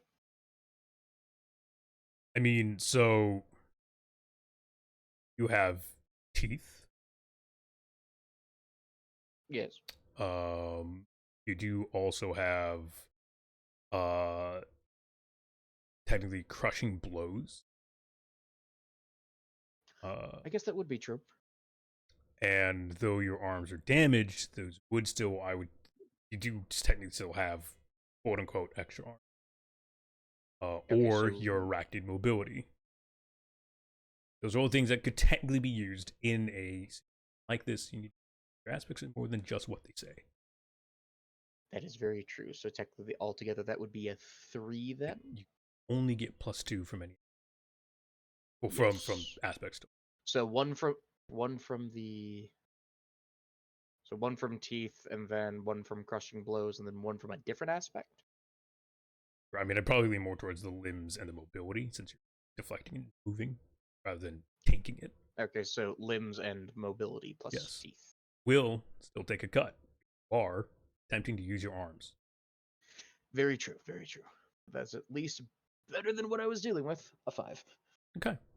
Yeah, so you managed to kind of get in a little bit on the swing. It's fairly hard to judge where its arms are really going to end up due to it not really having connecting joints. It doesn't have full limbs like a normal person does. It is an ironbound. Stepping in, you manage to cut most of the blow off from a solid hit. It does still manage to scrape alongside, though. You do take a lot of damage. Okie dokie.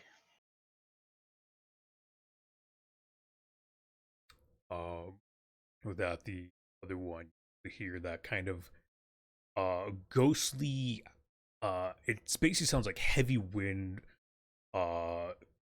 against like metal shutters as it howls and also begins to barrel towards you. Focuses up. I'll take focus. Yeah. What were you doing? Probably just chilling on the top deck and really having kind of depressed about how my last food came out, so probably didn't want to be in the kitchen. That's right. You were cooking. So you coming up from the kitchen. Yeah. Coming up from the kitchen, I kind of see that Bryce is getting charged at by this thing, so I'm probably just gonna charge at it and just kind of side tackle it. Okay. Interception.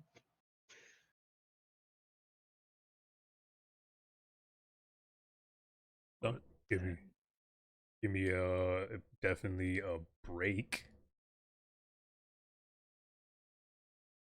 Instinct. Iron. Instincts or iron would work. Iron is a show of force. Instinct. Again, this is kind of it also claim that in kind of thing, tackle it out of the way. I would more towards iron.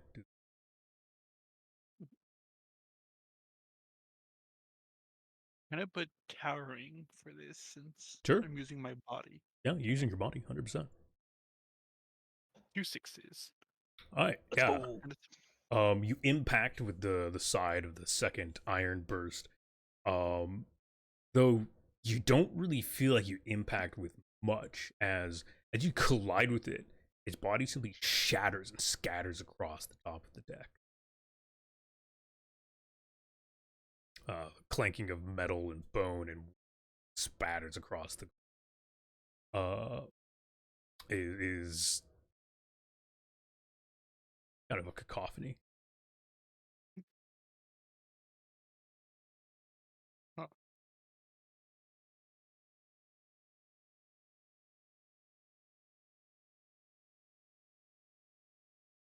Can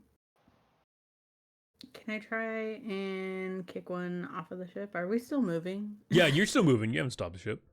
Yeah, I'd like to try and kick one off. Okay. Well, the one that's currently in one piece, isn't anywhere near the edge. And if I remember correctly, he described as 7 feet tall. Yes.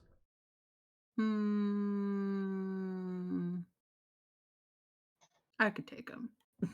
That's fine. In a fight?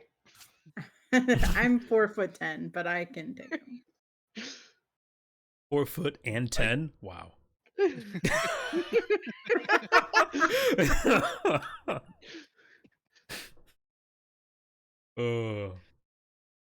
By the way, yeah, she is 10. I am 10. Yeah. Just... Martha lived to like maybe 25. Yeah, my mom's almost dead. She's like 21 right now. Which is why but she can finally Briar's drink. jokes So about a midlife crisis.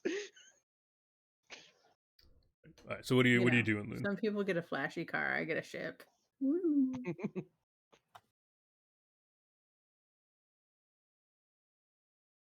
Loon, what you doing?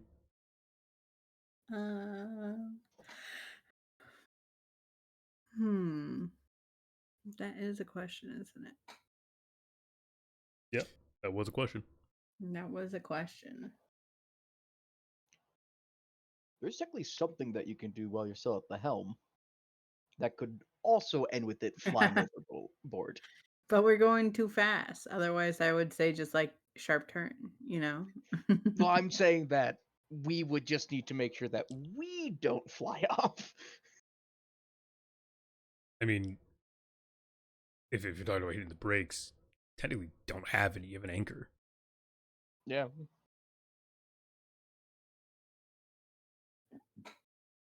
I'm just gonna attempt to fight. Okay.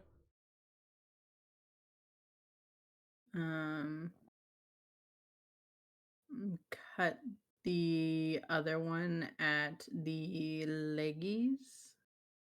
So the one that's fighting Briars? Yeah, the one that's still in one piece. Looking down at his legs, Again, it's a little more than scraps of metal and stubs of wood. Um, Not even held together. Um, there's gaps where its knee should be, and its hips is weirdly conjoined. It's like it might have been part of an engine at one point. That you can see a small piping of tube drapes out on one side. The other side, a bundle of shifted to form an upper leg. Cool. I'm gonna sneak up and cut the tubing. Okay.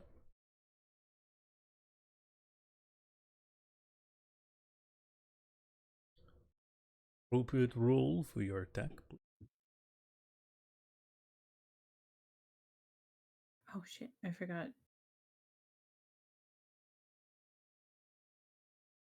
I forgot to add a dice for my tool. Which that should be fixed, by the way. Have the bone, because it can break. Ah, interesting. Any weapons and tools you guys gain that aren't your generic basic weapon, because I'm not that from you, go in as an aspect. They can be used to block and stuff like that. They can break. There's that extra die. So a 5. Yeah, you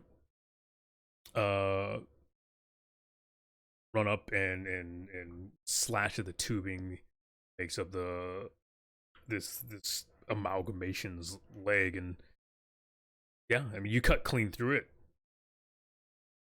The iron burst doesn't stop. In fact, it hardly even pays you a mind. As it shifts forward, and Briar's what you expect to be I think a punch coming in instead. Its form of this soulless ironbound begins to drift and wrap around over one arm. The metal and wood that had just cut you on the side shifts and begins to clasp around you. Over your chest, the rib cage grapples, shifts, and begins to squeeze. Slowly, its form kind of encompass you. What do you do? I'm going to break. What? Hitting. You definitely cut out a lot.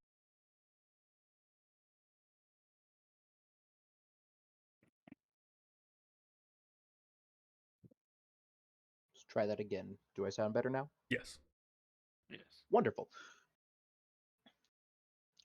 But I'm going to attempt to break at least part of it that is pitting me so I can get away from it. Okay. Suffer a 1. 1. And then what are you trying to?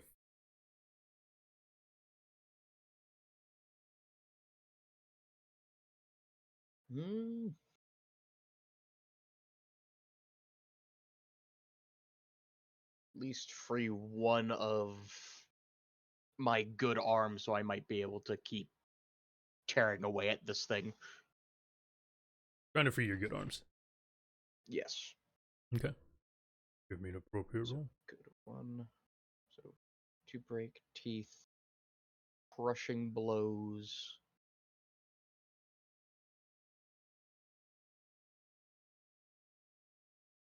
Would I take an extra cut if I attempt to use my ersatz?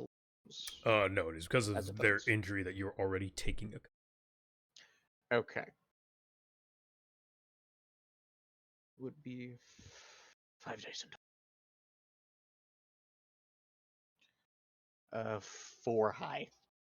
You begin to just try, basically just peeling it off and trying to toss it aside as best you can. Bits and pieces of it scatter around. You do find your arms freed fairly easily. But as its quote unquote head kind of, you feel this feeling of dread, sorrow, um, and you feel almost like your life is draining.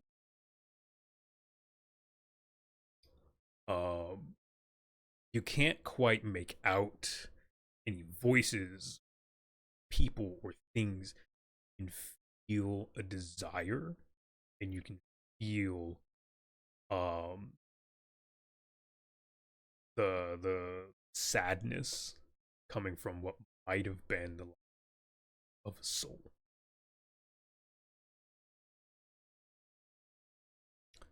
Focus up.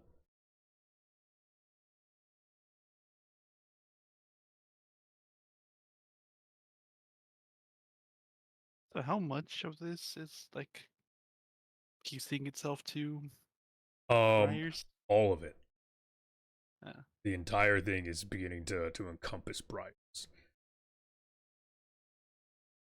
You do feel a small chill in the air as it begins to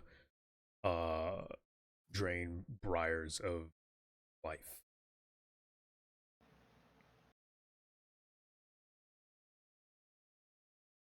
How well do you think Briars can take a whack from the pen? That's up to you.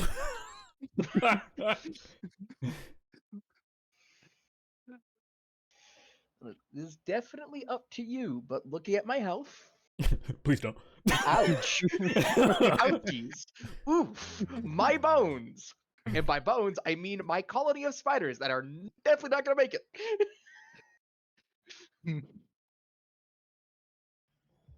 Can I attempt to just rip and break off the pieces attaching the Briars? Yeah. 100%. Alright.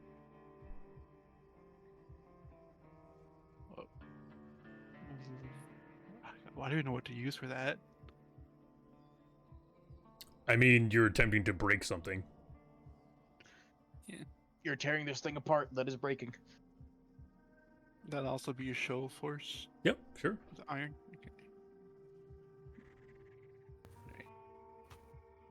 5 and a 2. Yeah, you begin to rip it apart and tossing aside the bits and pieces as it clatter to the ground.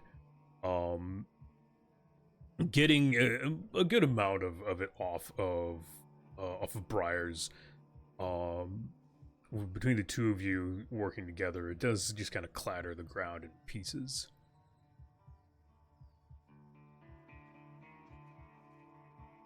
What do you guys do?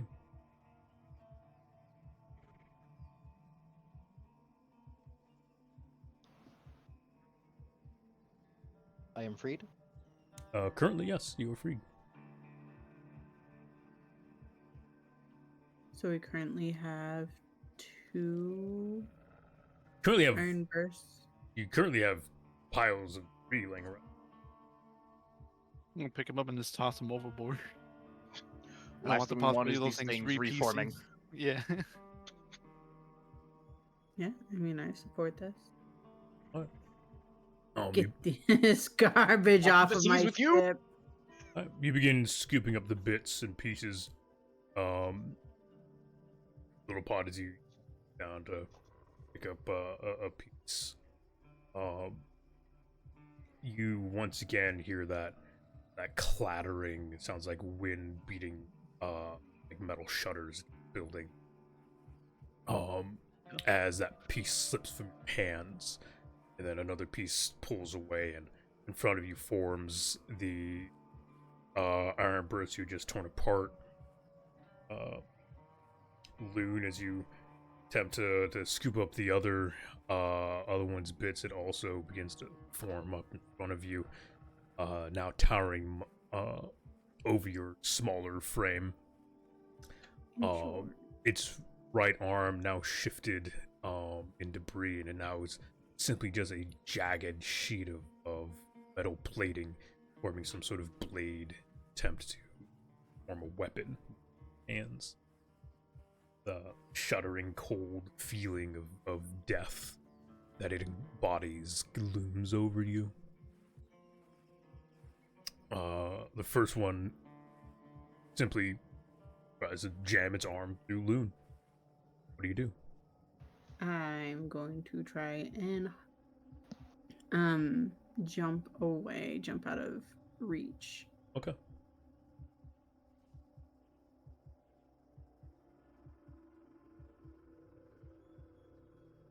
Six and a 3.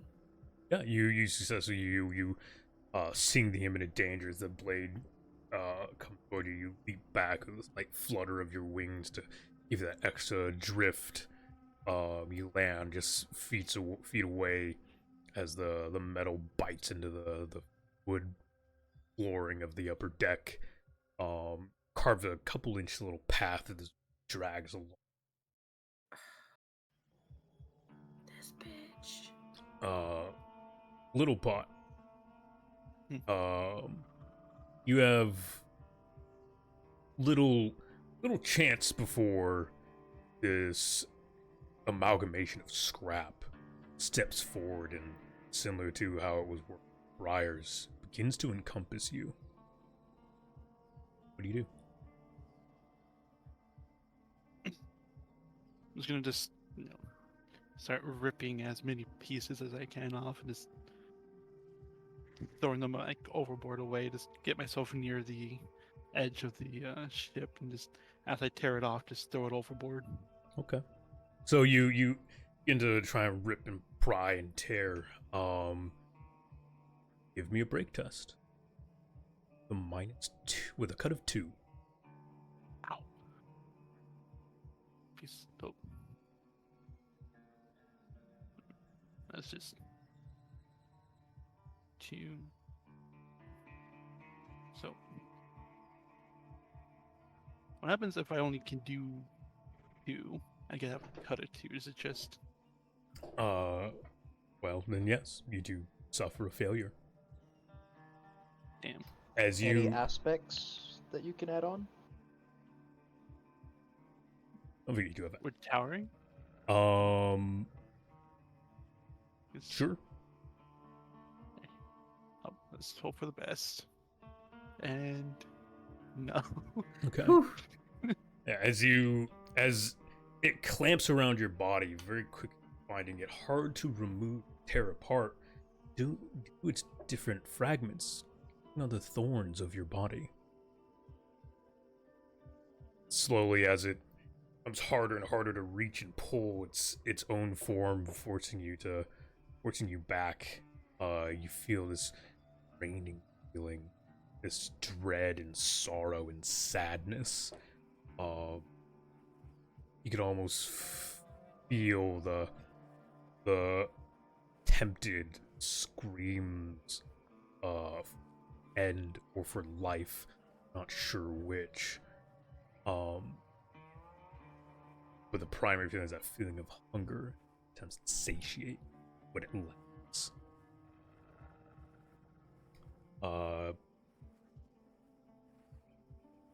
Yeah. Focuses up.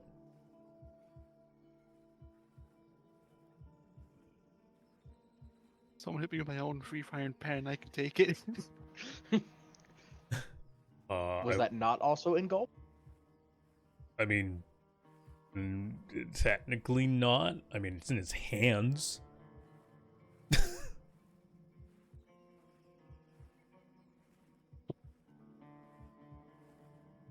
You gotta beat me sideways with my own pen, so be it, as long as I don't get my soul sucked. Well, I guess Briars is going to do that. What is Briars doing? Briars is going to at least attempt to take the reef iron pan and hit this thing. Unfortunately, also going to hit Little Pot. Okay.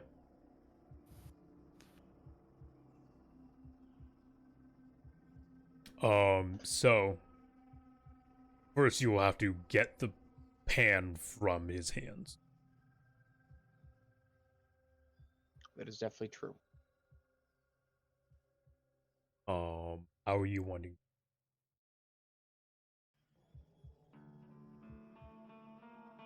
Unfortunately, I do not believe Briars can win a wrestling contest against Little Pot.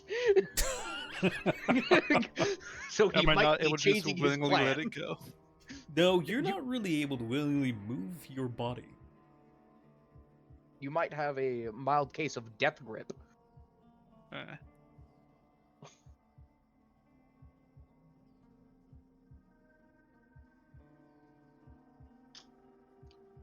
Should blow me up if we have to. As long as We let have the no giant explosives.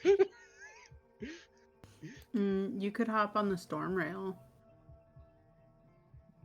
I feel like that's going to do a lot more damage to him than intended. I can take it.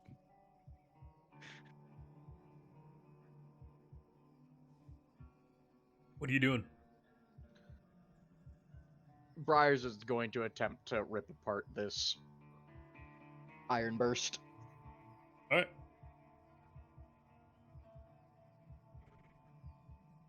Assume another cut of 1 or a cut of 2 because of his thorns as well. Fun fact: cut of 2. That's what I was thinking.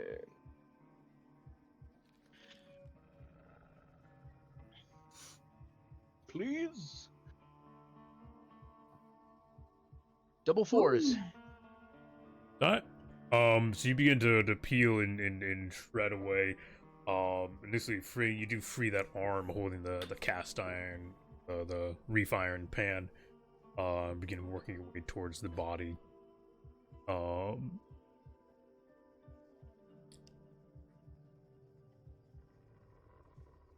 Focuses up. I would like to make my way to the storm rail so I can shoot the one not encompassing Little Pot. Okay. As you turn to begin to move towards it, it follows. Oh, yay. Yay. Very closely behind you. It's Point blank. Get storm railed. So I fast, you not. Point blank. no. Fortunately, that is not true.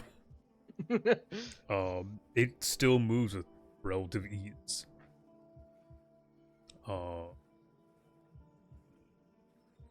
Yeah, so I mean, you make it to the gun. What are you doing? This thing is still basically on you. Point blank. Okay.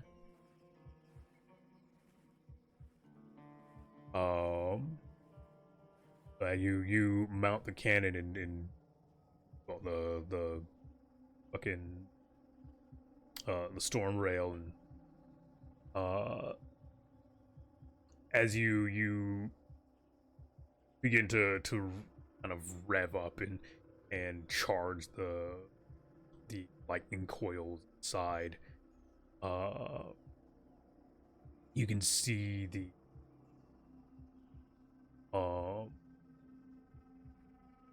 iron burst doesn't even walk around it. It simply walks through the storm rail. No. Its body separating and kind of being pushed apart as it crawls and pulls itself through the gun.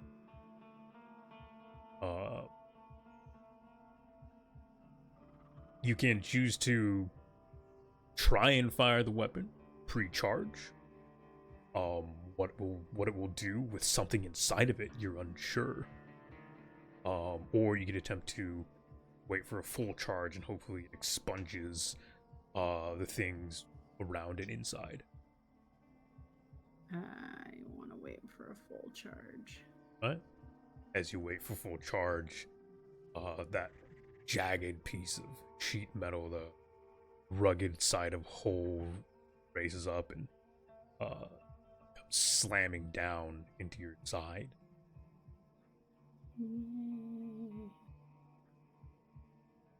Suffer 2 keen as it cuts across your chest, side. How do I mark specific types of damage? It's the same damage. It's just if you have any resistances or weaknesses to a certain type, I want to make sure that you... Okay, fair enough.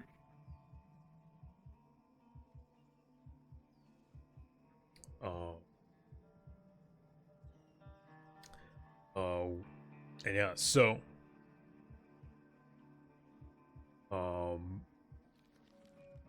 the storm rail begins to spark and spur with life as its coils we can charge. Where are you aiming this?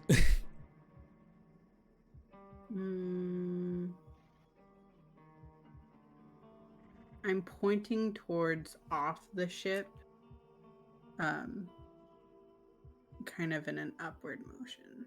Okay, so skyward. Yeah.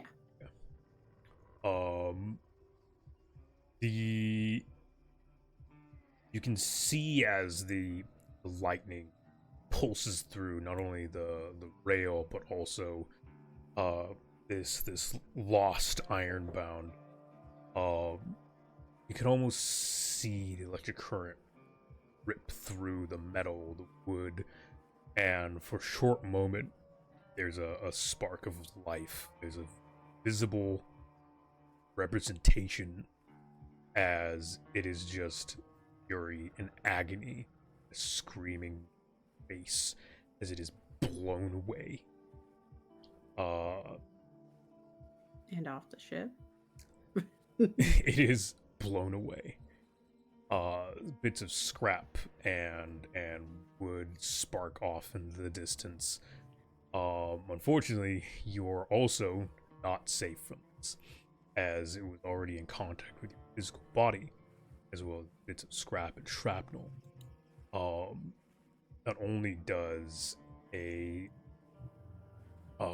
chunk of wood just embed itself into your left shoulder, also you are burnt pretty roughly by coursing electricity that's been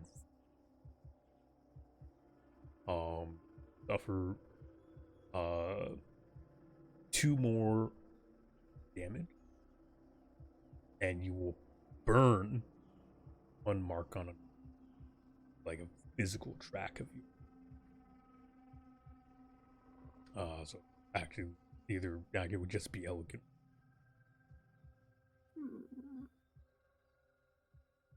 Your wings are a little crispy.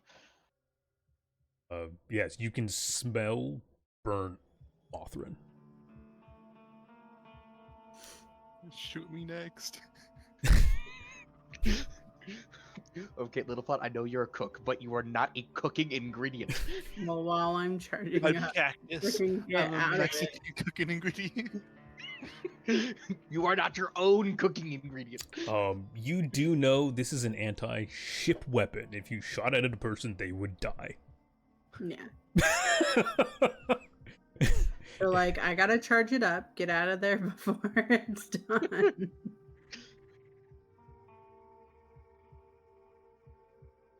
Focus up.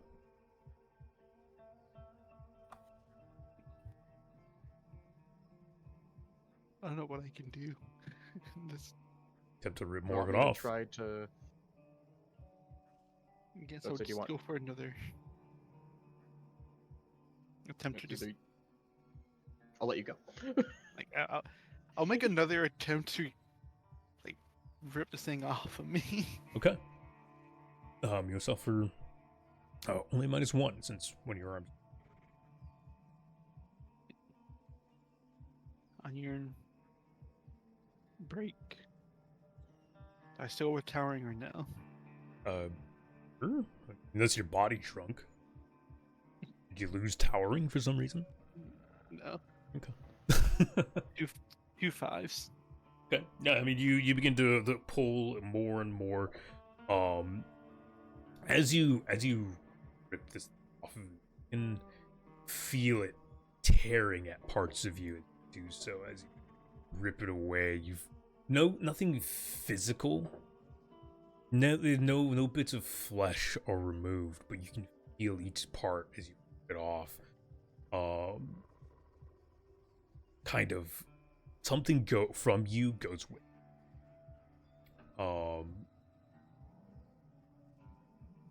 You will. You can have the improv classes.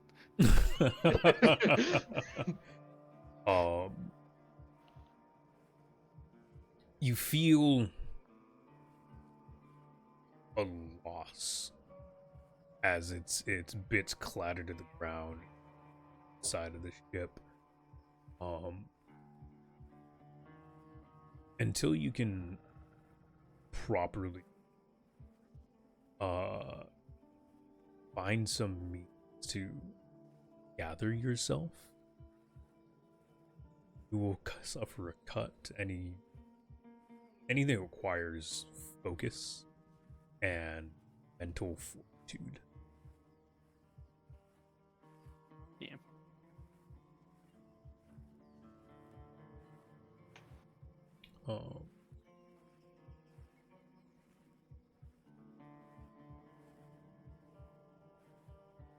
Also, give me a sense check.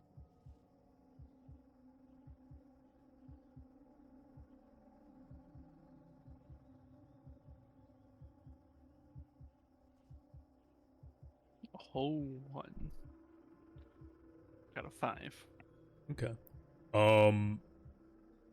As you are peeling this off, you feel and understand that the presence is gone. As you rip this from you, you almost feel a sense of ripped from scraps of and wood as it clattered to the floor.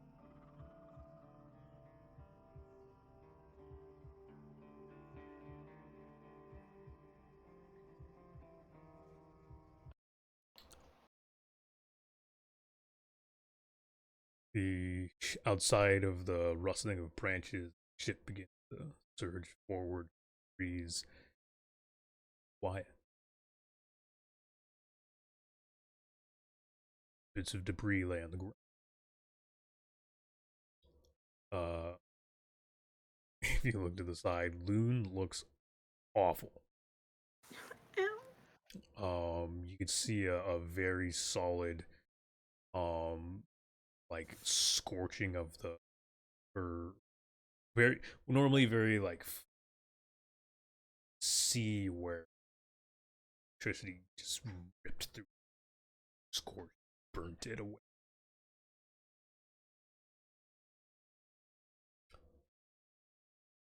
Loon over your chest and along your right arm and along wing, permanently scarred. Oh, that's kind of sick though. Very lightning-esque pattern. It leaves kind of black and blue scored. Oh yeah. Okay, sorry. On my right side? Yes, on your side. Oh, I'm adding this. On your left side, there's a chunk of wood. Right. Arm, wing, and what? Your upper right chest.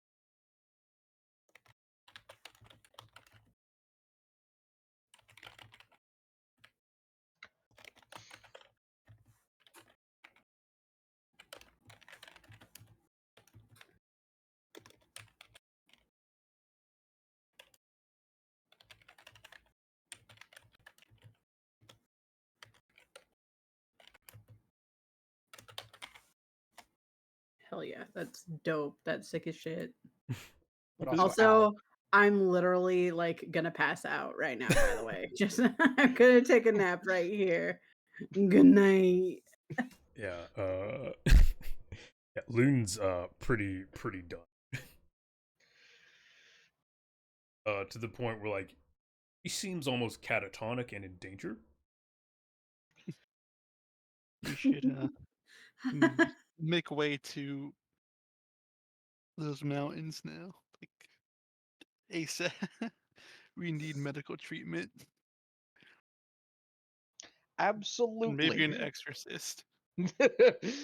I think the spirits are gone. However, that's gonna need a lot. Yeah. Where's Dr. Ecstatic? On the glitter crest, way back yonder. Come here. Ow. All right. So, who is at helm? Or I mean, who's at helm? Who's on watch? What you guys doing? We should drop anchor. I feel like we should definitely drop anchor and see what we can mend at the. Fair. Yeah.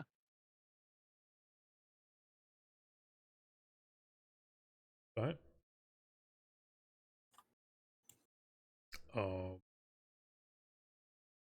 Yeah. So you guys drop anchor on watch, if anyone.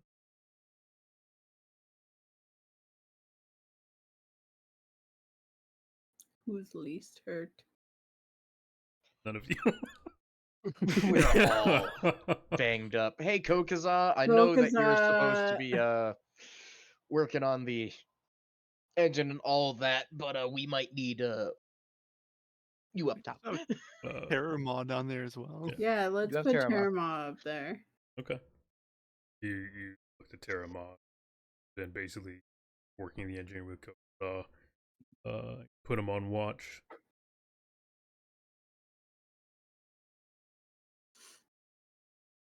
Actually, surprised you guys remember Terramon.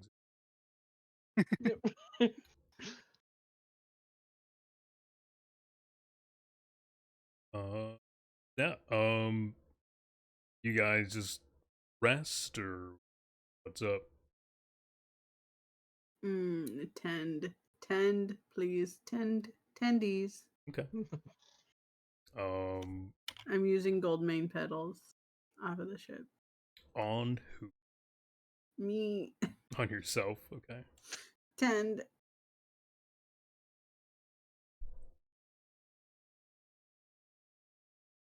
Give me a Concoct. Tend.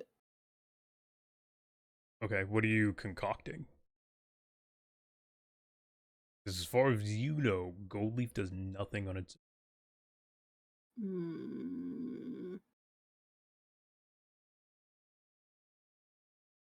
You can use it as a simple suture, like a bandage. You know, drape it over a hole in your body. But You it got any sheddings left? I do have a sheddings. Yeah, gold leaf sheddings. Okay. Gold leaf and the sheddings. Mm-hmm.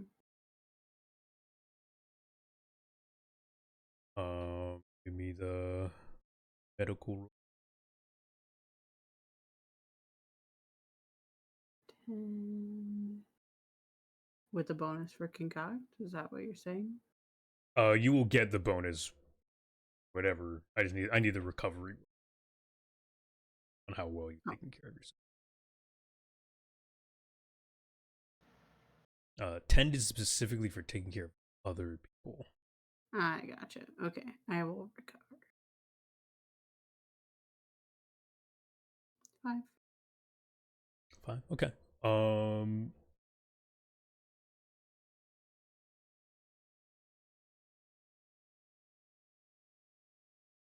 That you recover.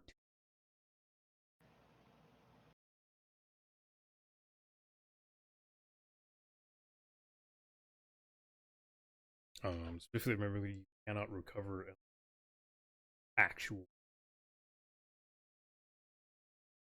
Since it is bird. Interesting.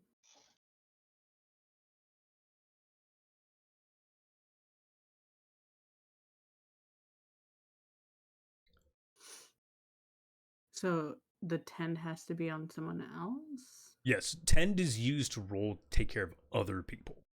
Okay. Yeah. Recovery roll on yourself is just a recovery roll. So now that I'm recovered, do I tend to little pot? It depends on how much time you guys are spending here, because that's your task. anchoring.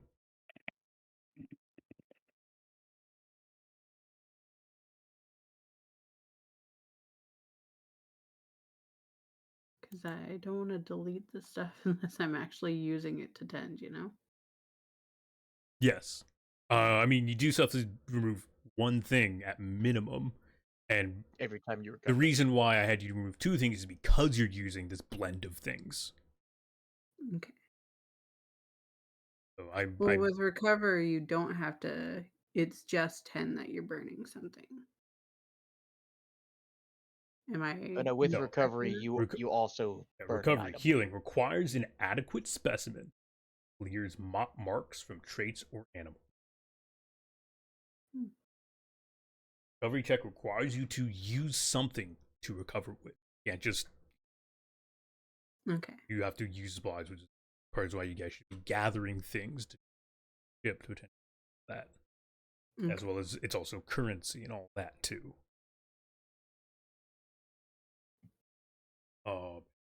Because you used your character's ability to concoct things. It's 2 specimens. They gave you extra from your recovery. Healing. Okay, perfect. That's all I need to know. Mm-hmm.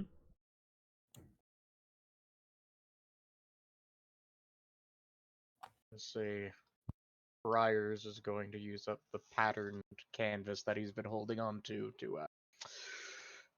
cover up some of the puncture holes.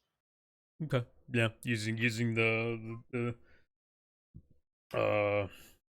fabric and tattered skin that you can to weave together an outer layer.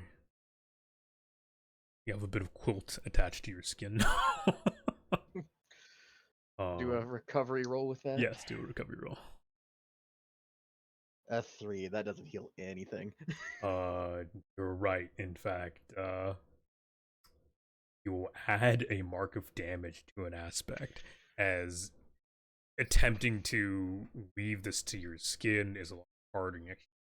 Part of the hive actually tears away pieces of skin rather than actually together.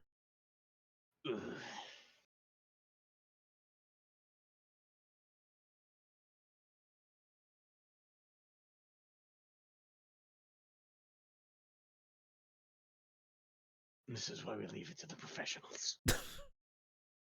Yeah.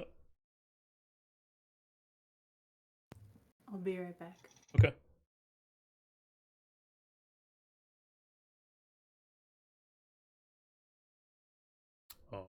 So, what do you guys do? Are you spending more anchored? Or are you gonna try and? A lot of us just mightily patched up right now. They say we move on to get properly patched up. Yeah, unless we want to literally go through every single last item we have on this ship to try to patch ourselves up, which is so far working okay. I hit and a miss.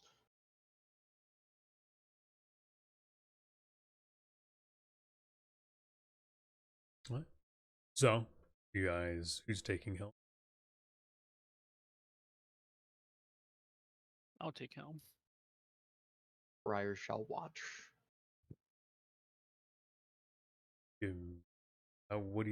What does Helm do? We're gonna go at just carving away just to make sure we can avoid things. Okay. It's cutting a path. Watch roll. Cutting path. Watch roll, don't fail me now. That's another 3. All right. As you towards the mountains, feel a royal darker clouds coming over their peaks. Very soon after, a downpour and swift winds billow up, spattering across the deck and faces. Yeah, between the heat and rain,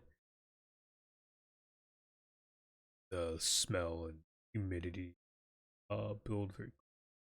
wet leaf, wood, and it's got a nice scent to it. Very humid.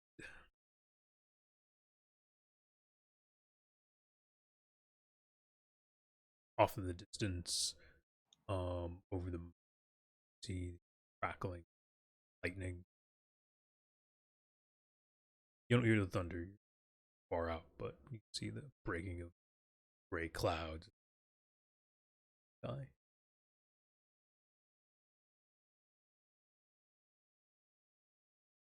Outside of that, the day is fairly uneventful, very wet. Um, very very dour. The rain and it begins to build to a fog as well.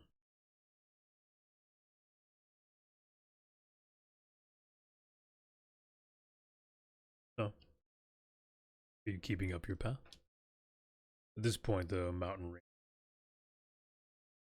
tower very much see the building that spot this side of the see or lower towards the forests looks to be a large central kind of longhouse style building. There is a crude lighthouse that is currently flicking light back and forth, and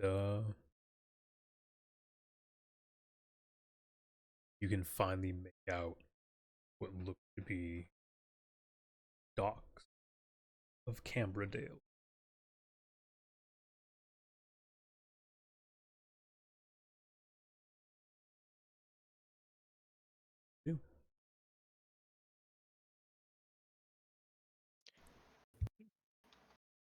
I'm gonna dock us at Cambridge.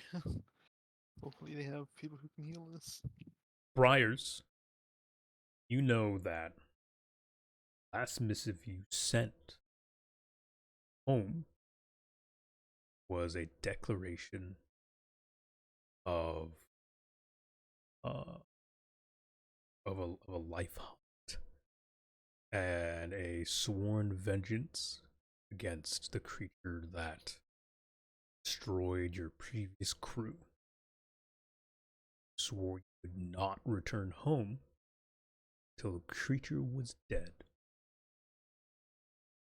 Know that your tribe takes a very serious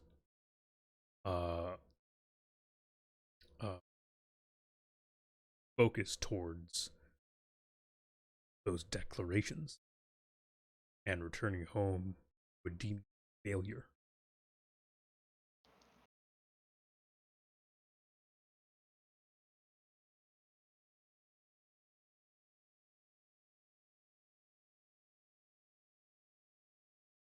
Briars simply just heads further into the ship. You do know there's another dock around the mountain. Knotted cape still should be hanging between the shadows of these two peaks.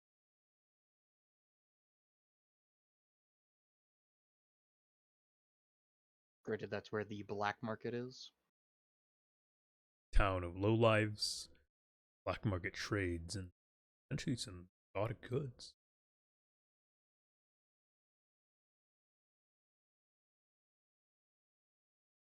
But are there doctors there? Briars can't get a doctor in town. But if we don't dock and we use the rust bucket to get to the docks, Briars can stay in the ship. We can make him doctor there, and he technically wouldn't have gone home because he'll still be on the Wildsea. Loophole. That would also be technically if the doctor would even want to see me, simply due to also the declaration if it did make it home. Because once again, he has no idea if it fully made it home or not. But he is definitely not going to risk being seen.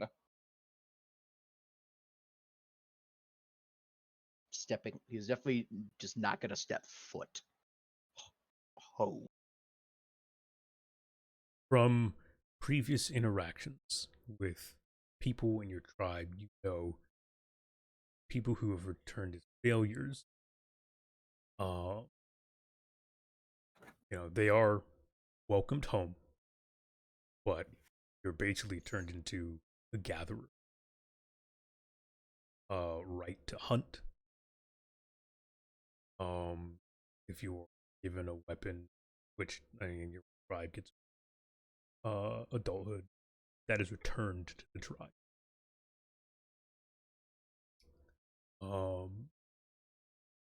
Basically landlocked until the tribe moves again.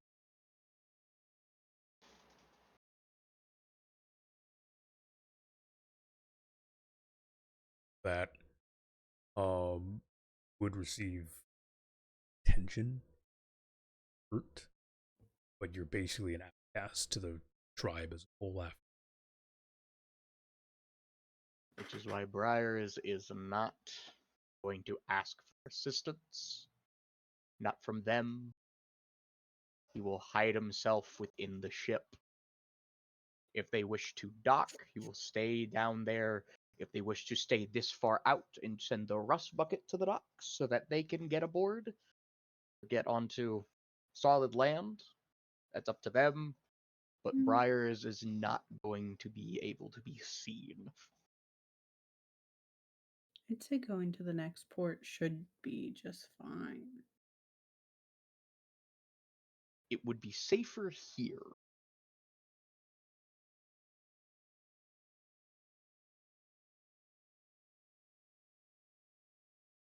And Briars would definitely know it would be safer here than to find a doctor in the black market.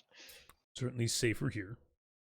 You do know you probably find a doctor for in the Knotted Cape. That's where most of the exiles tend to end up going anyway. Most of the failures back from life hunt unsuccessful.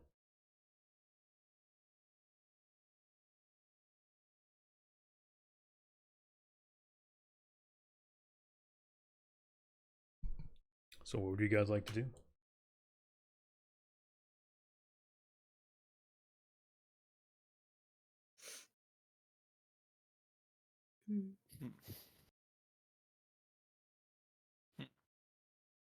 Briars will let you two choose, but he's has told you that if we do land, he is not looking for medical help. He is staying on board the ship.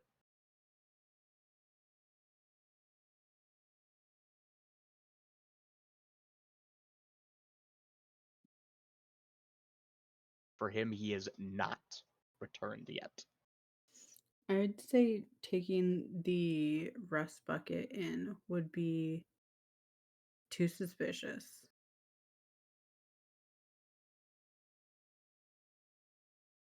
Docking would be too risky because we would be seeking medical attention not only for us but also for the ship. Which, if we're going to have people coming on the ship and helping with the ship, then the risk of Briars being seen is high. Briars could also just stay hanging off the bottom of the ship. His arachnid mobility would allow him to stay under the tangle. For a bit. You don't have two For arms. a bit. That is very true. So my vote is going to the black market. Knotted Cape. The idea of just leaving The Briars Knotted just Cape. out on the open sea on the rust bucket where we get the ship maintenance. Yes, I'm sure it'll be perfectly safe to leave wounded meal in the vitamin ingredients, especially Rex are gonna have it. Especially since Briars, you do know that there is increased activity of creatures around here. That's why you're a tribe of hunters. Mm-hmm. Yeah.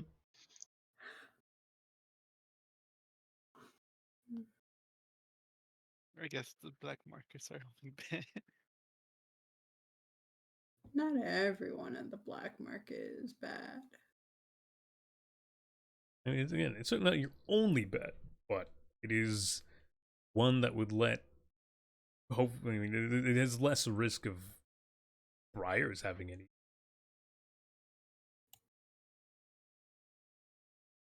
So, do you guys choose to go towards the Knotted Cape? Yeah. Yeah. Simply, veering off, following the curve around the house of home disappears behind the ship briars. So it would have been probably nice to have heard the voices of family tribesmen. You know, it is against tribe rule. Since being here, breakage code, no one's here to enforce it.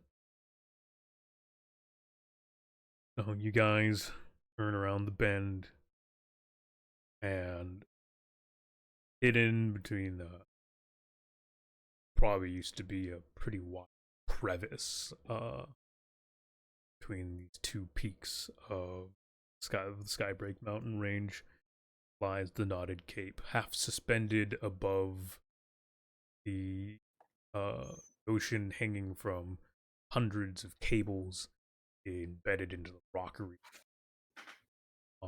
Parts of it, the belly of the market and the docks, sink into green thrash. You can see there's a couple of ships are port, varying in size and make. Most of them very much scrapped together. Very much with the modifications of broader groups and scavenger seekers.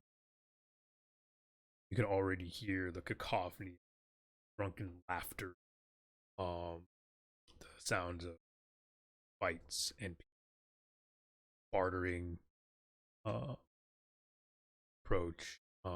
See a couple of colorful lights blink side of off to the right side as a large metal platform slowly unfold from under cape, extending like a smoke, like a it literally extends into basically a dry dock.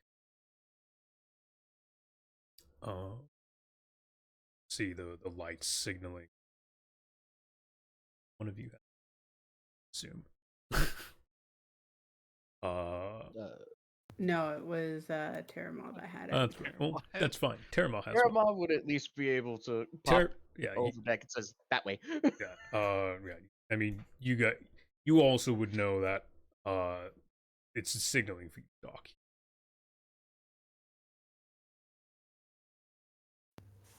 Hooray, we dock.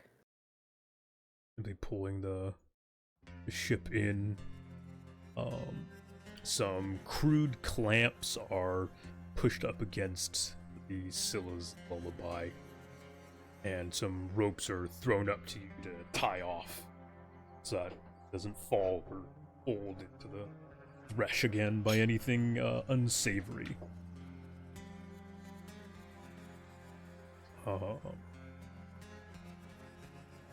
A man of Zelicray origin steps out onto the dock.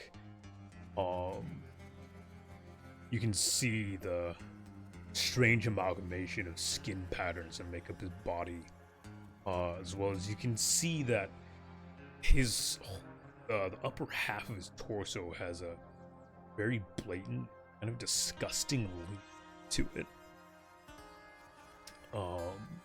A permanent feature of not enough skin on one side, maybe a little too much on the other. Welcome to my dock. The knotted cape you are at. Here to trade, to kill, or to rest.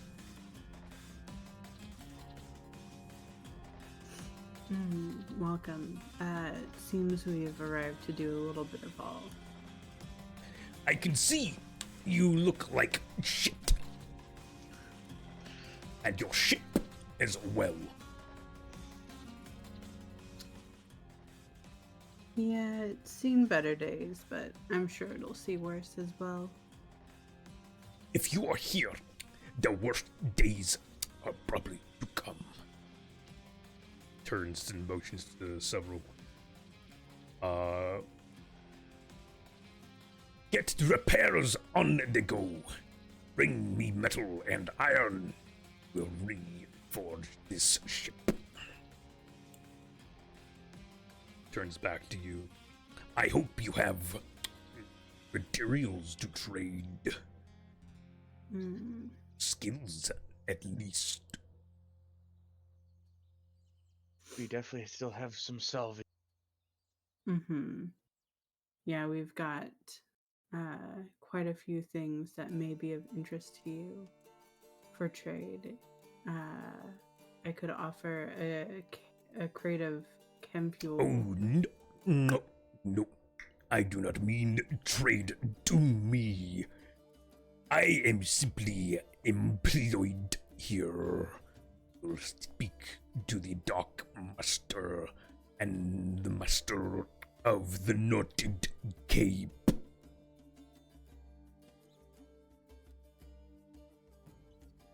With that, he begins to he simply leaps from the deck of the platform onto the side of Scylla's Lola. So you see him kind of begin to skitter around on the side of the ship, looking very closely at the damages done. A multitude of other overalled and greasy men and creatures and people kind of shift forward. There's about 7 or 8 of them. Mixture of race, all very dirty, grungy, marred in their ways. Step forward into unpack and unload things to begin repairs. What do y'all do? In front of you, off the side of the deck, you can see immediately the docks, covered in boxes and crates. Small side market stalls are here. They can sell what they claim to be goods and exotic meats and very small trinkets and baubles to new visitors, catching them before they make it to the market where any real trading is actually done. You see a couple of those and see a kind of you see a fairly tall building. It goes from this lower floor all the way up into the upper floors of the Knotted Cape. A amalgamation of scrap metal and wood.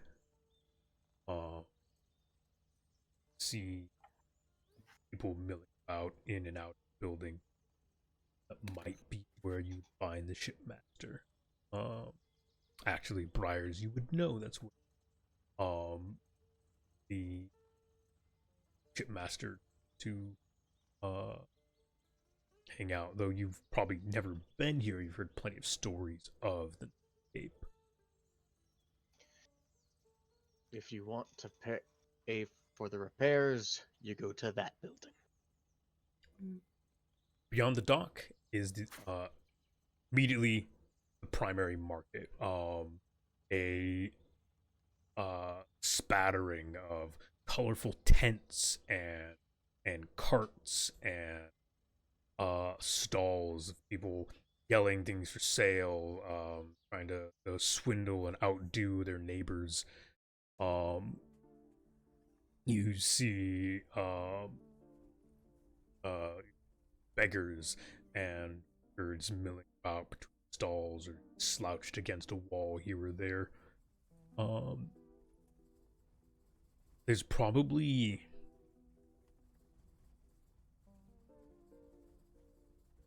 maybe 150 people milling about just in this area, between stall owners and shopping.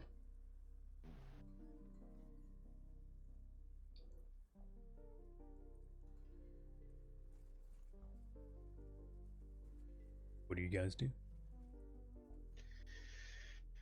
Where is the medical sign? Great question.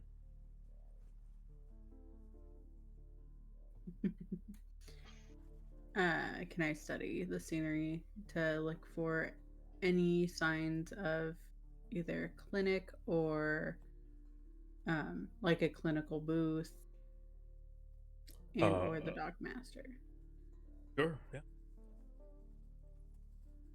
Study roll? Yep, give me a study. Well,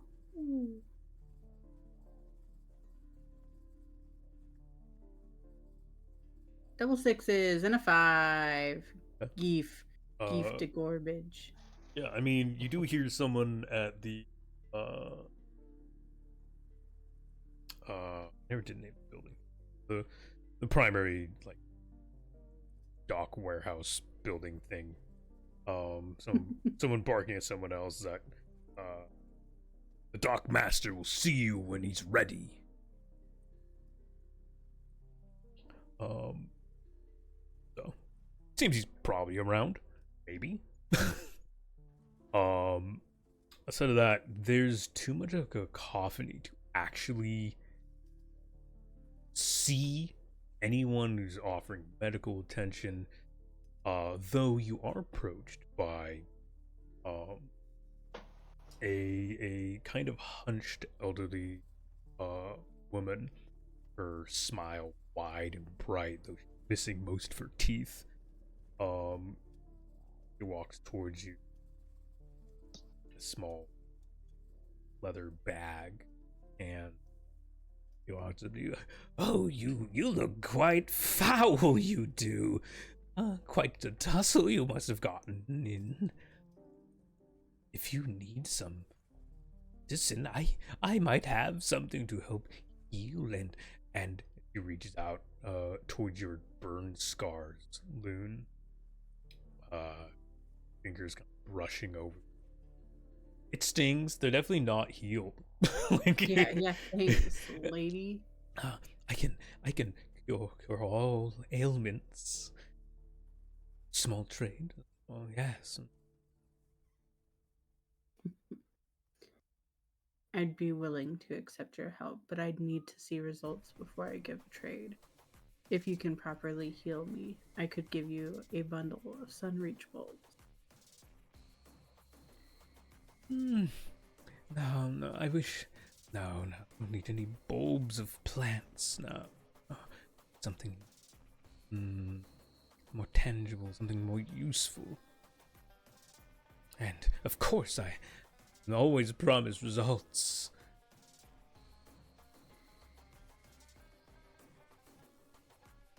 It seems as though plant life is all I have to offer.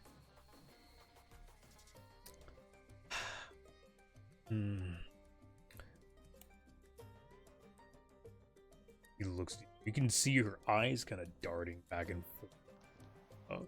Very quickly, she's looking around, but she's not looking at anything. You know.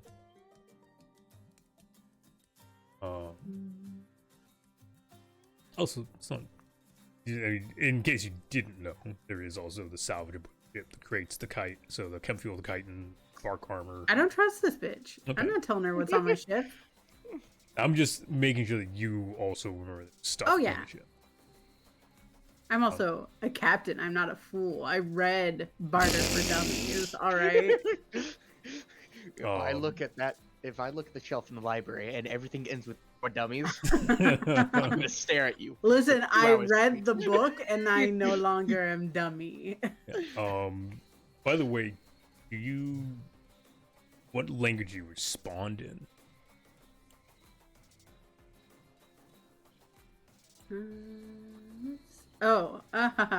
Hyven.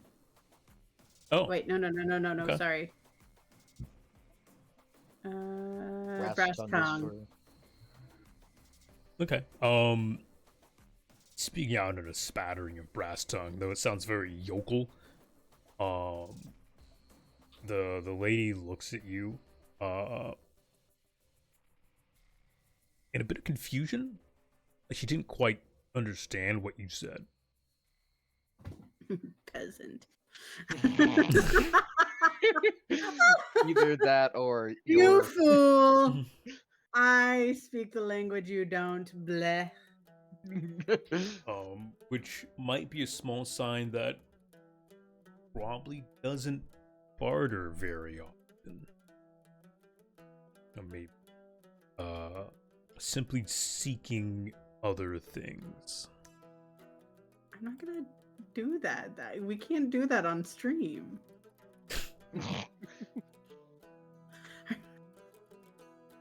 What do you do?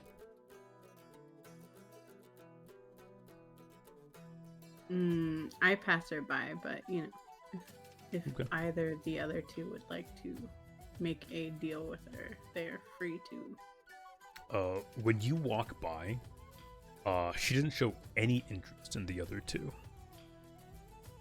She turns to you. Are you sure you don't need my medical care? This lady's trying to take my scar, and I like this scar. I earned this She's scar. trying to take what is shiny. That's my scar, and I like it. As you all walk away, you hear her bickering to herself. We almost had one. It was right there. It was beautiful, beautiful. Back into the crowd. She wanted your wings.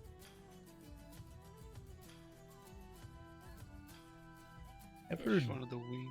you have heard odd tales of Othrans being killed for their wings. Bitch. They're I within was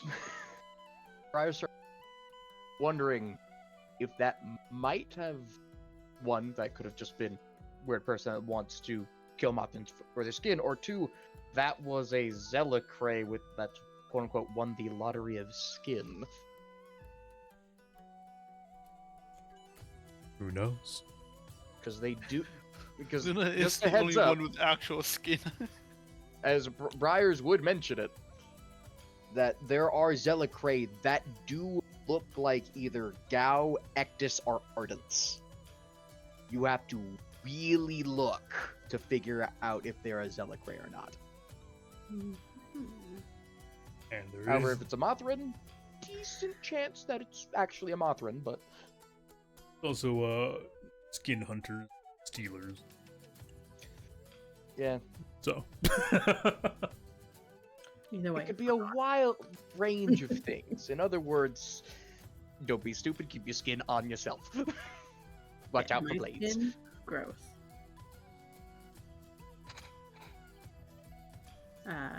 Onward towards the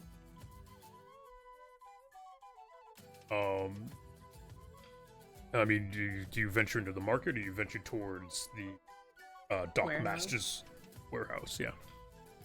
If you want to find someone who is trustworthy, you could also ask the dock master who he would recommend. Yeah, that was my plan. Okay. Head towards the dockmaster's building.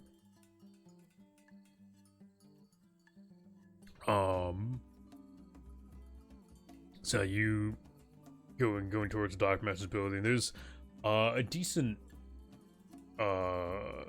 it's not really, there's a couple people kind of standing around outside. One definitely seems to be a guard. He has a pretty crude looking two-handed awl. A ardent man, decently sized, well built. Stands there. He's smoking some kind of cigar. I don't really know what it is. A cigar. Oh, you just got off that ship over there. Assume you have business with the Dockmaster. You have any goods to trade with you? We have goods aboard our ship. All right. Understand that if you do not have enough to trade, or if it is not a trade the Dockmaster wishes to partake in, are liable to be taken in for extra services to pay your debt for repairs. What kind of city is this? It's a black market. We can't do this on stream. Murder is also something that happens. If the Dockmaster says we need to axe someone, that might be the case. Granted, he might be willing to do. We would gladly like to present.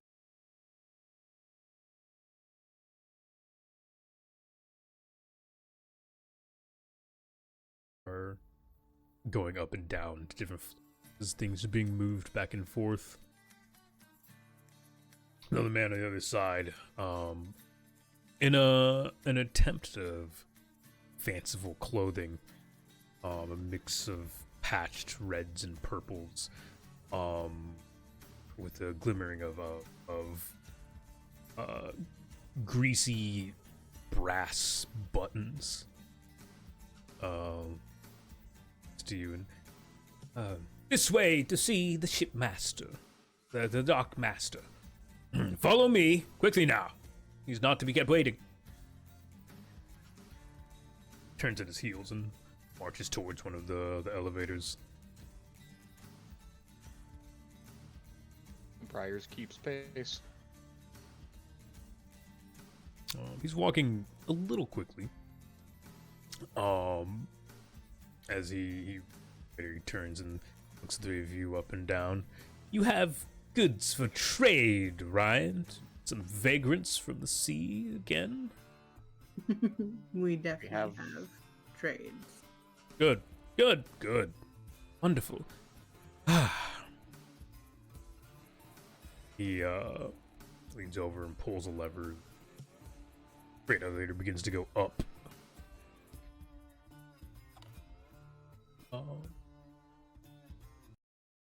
As you reach about halfway up the building, it stops and finds you a small walkway that leads to a separated part of the simply a standalone office that oversees the upper and lower parts of this building as best it can. Inside, as you enter, it's a little smoky in here. Not cigarettes, but it's definitely some kind of chemical concoction. As the kind of portly man that sits behind a wide fancy desk littered with papers and different trinkets, baubles, I see skulls of a couple of creatures and people decorating. Behind him waves a banner made up of, it's the blending of like a spider's body, but like its abdomen and face and its two front limbs make up a kind of almost bowl-like skull, but with too many eye sockets. He turns towards you.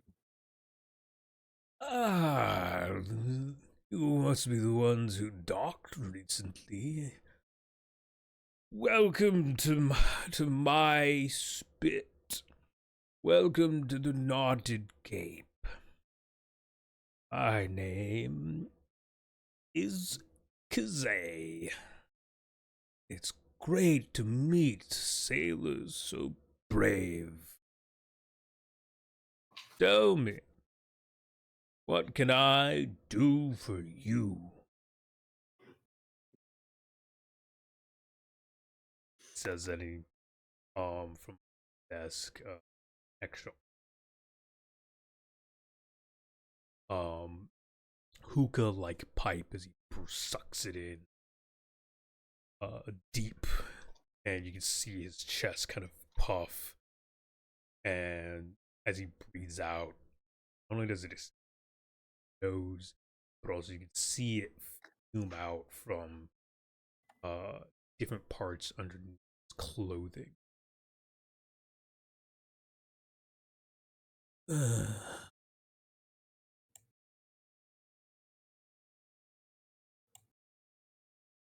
What do you do? I believe the first order of business would be payment for repairs for our ship. Oh, that's always what people think I want first. No, no.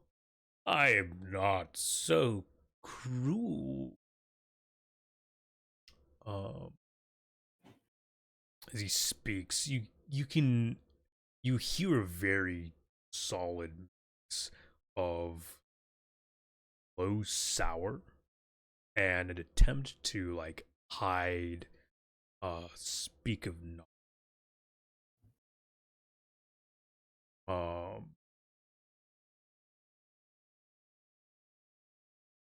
Tell me, before we get into intimate business, how can I help such damaged souls? Sucks in the breath of the hookah and seeps out and fills the room again.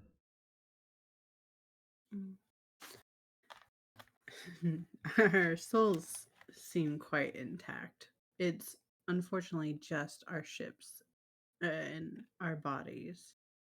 Luna's responding in brass tongue and leaning into it pretty heavily.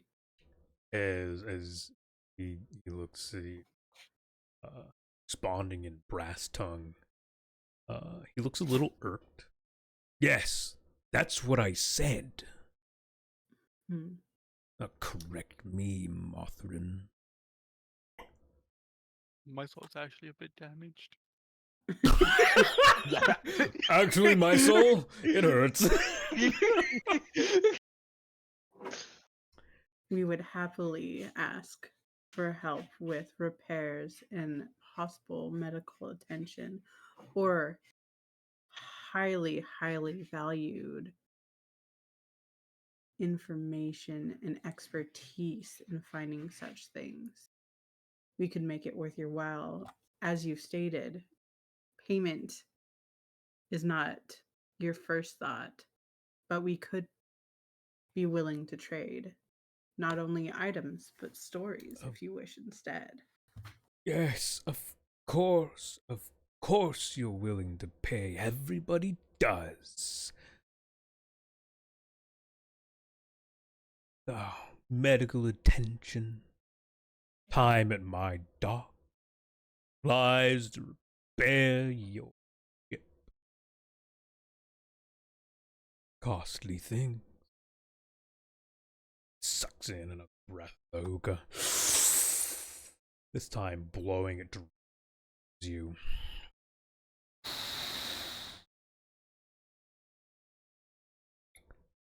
Well, we'll just have to find you the most useful doctor in town, won't we?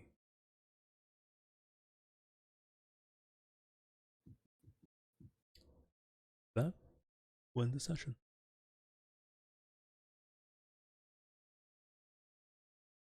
Who wins? I really am a damaged soul right now. You literally are, This yes. guy definitely doesn't seem like.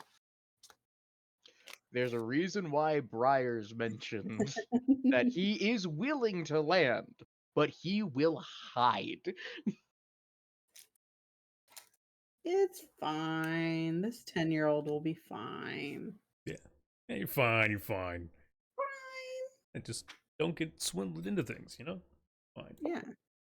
We already showed that one weird, creepy bitch. It's fine. But yeah, I mean, you guys had a good time with the session. Don't forget to Yes. mark any minor milestones. I got a cool scar. Cool scar. That's definitely my What mind. was empty ironbound called again? Iron bursts. Thank you.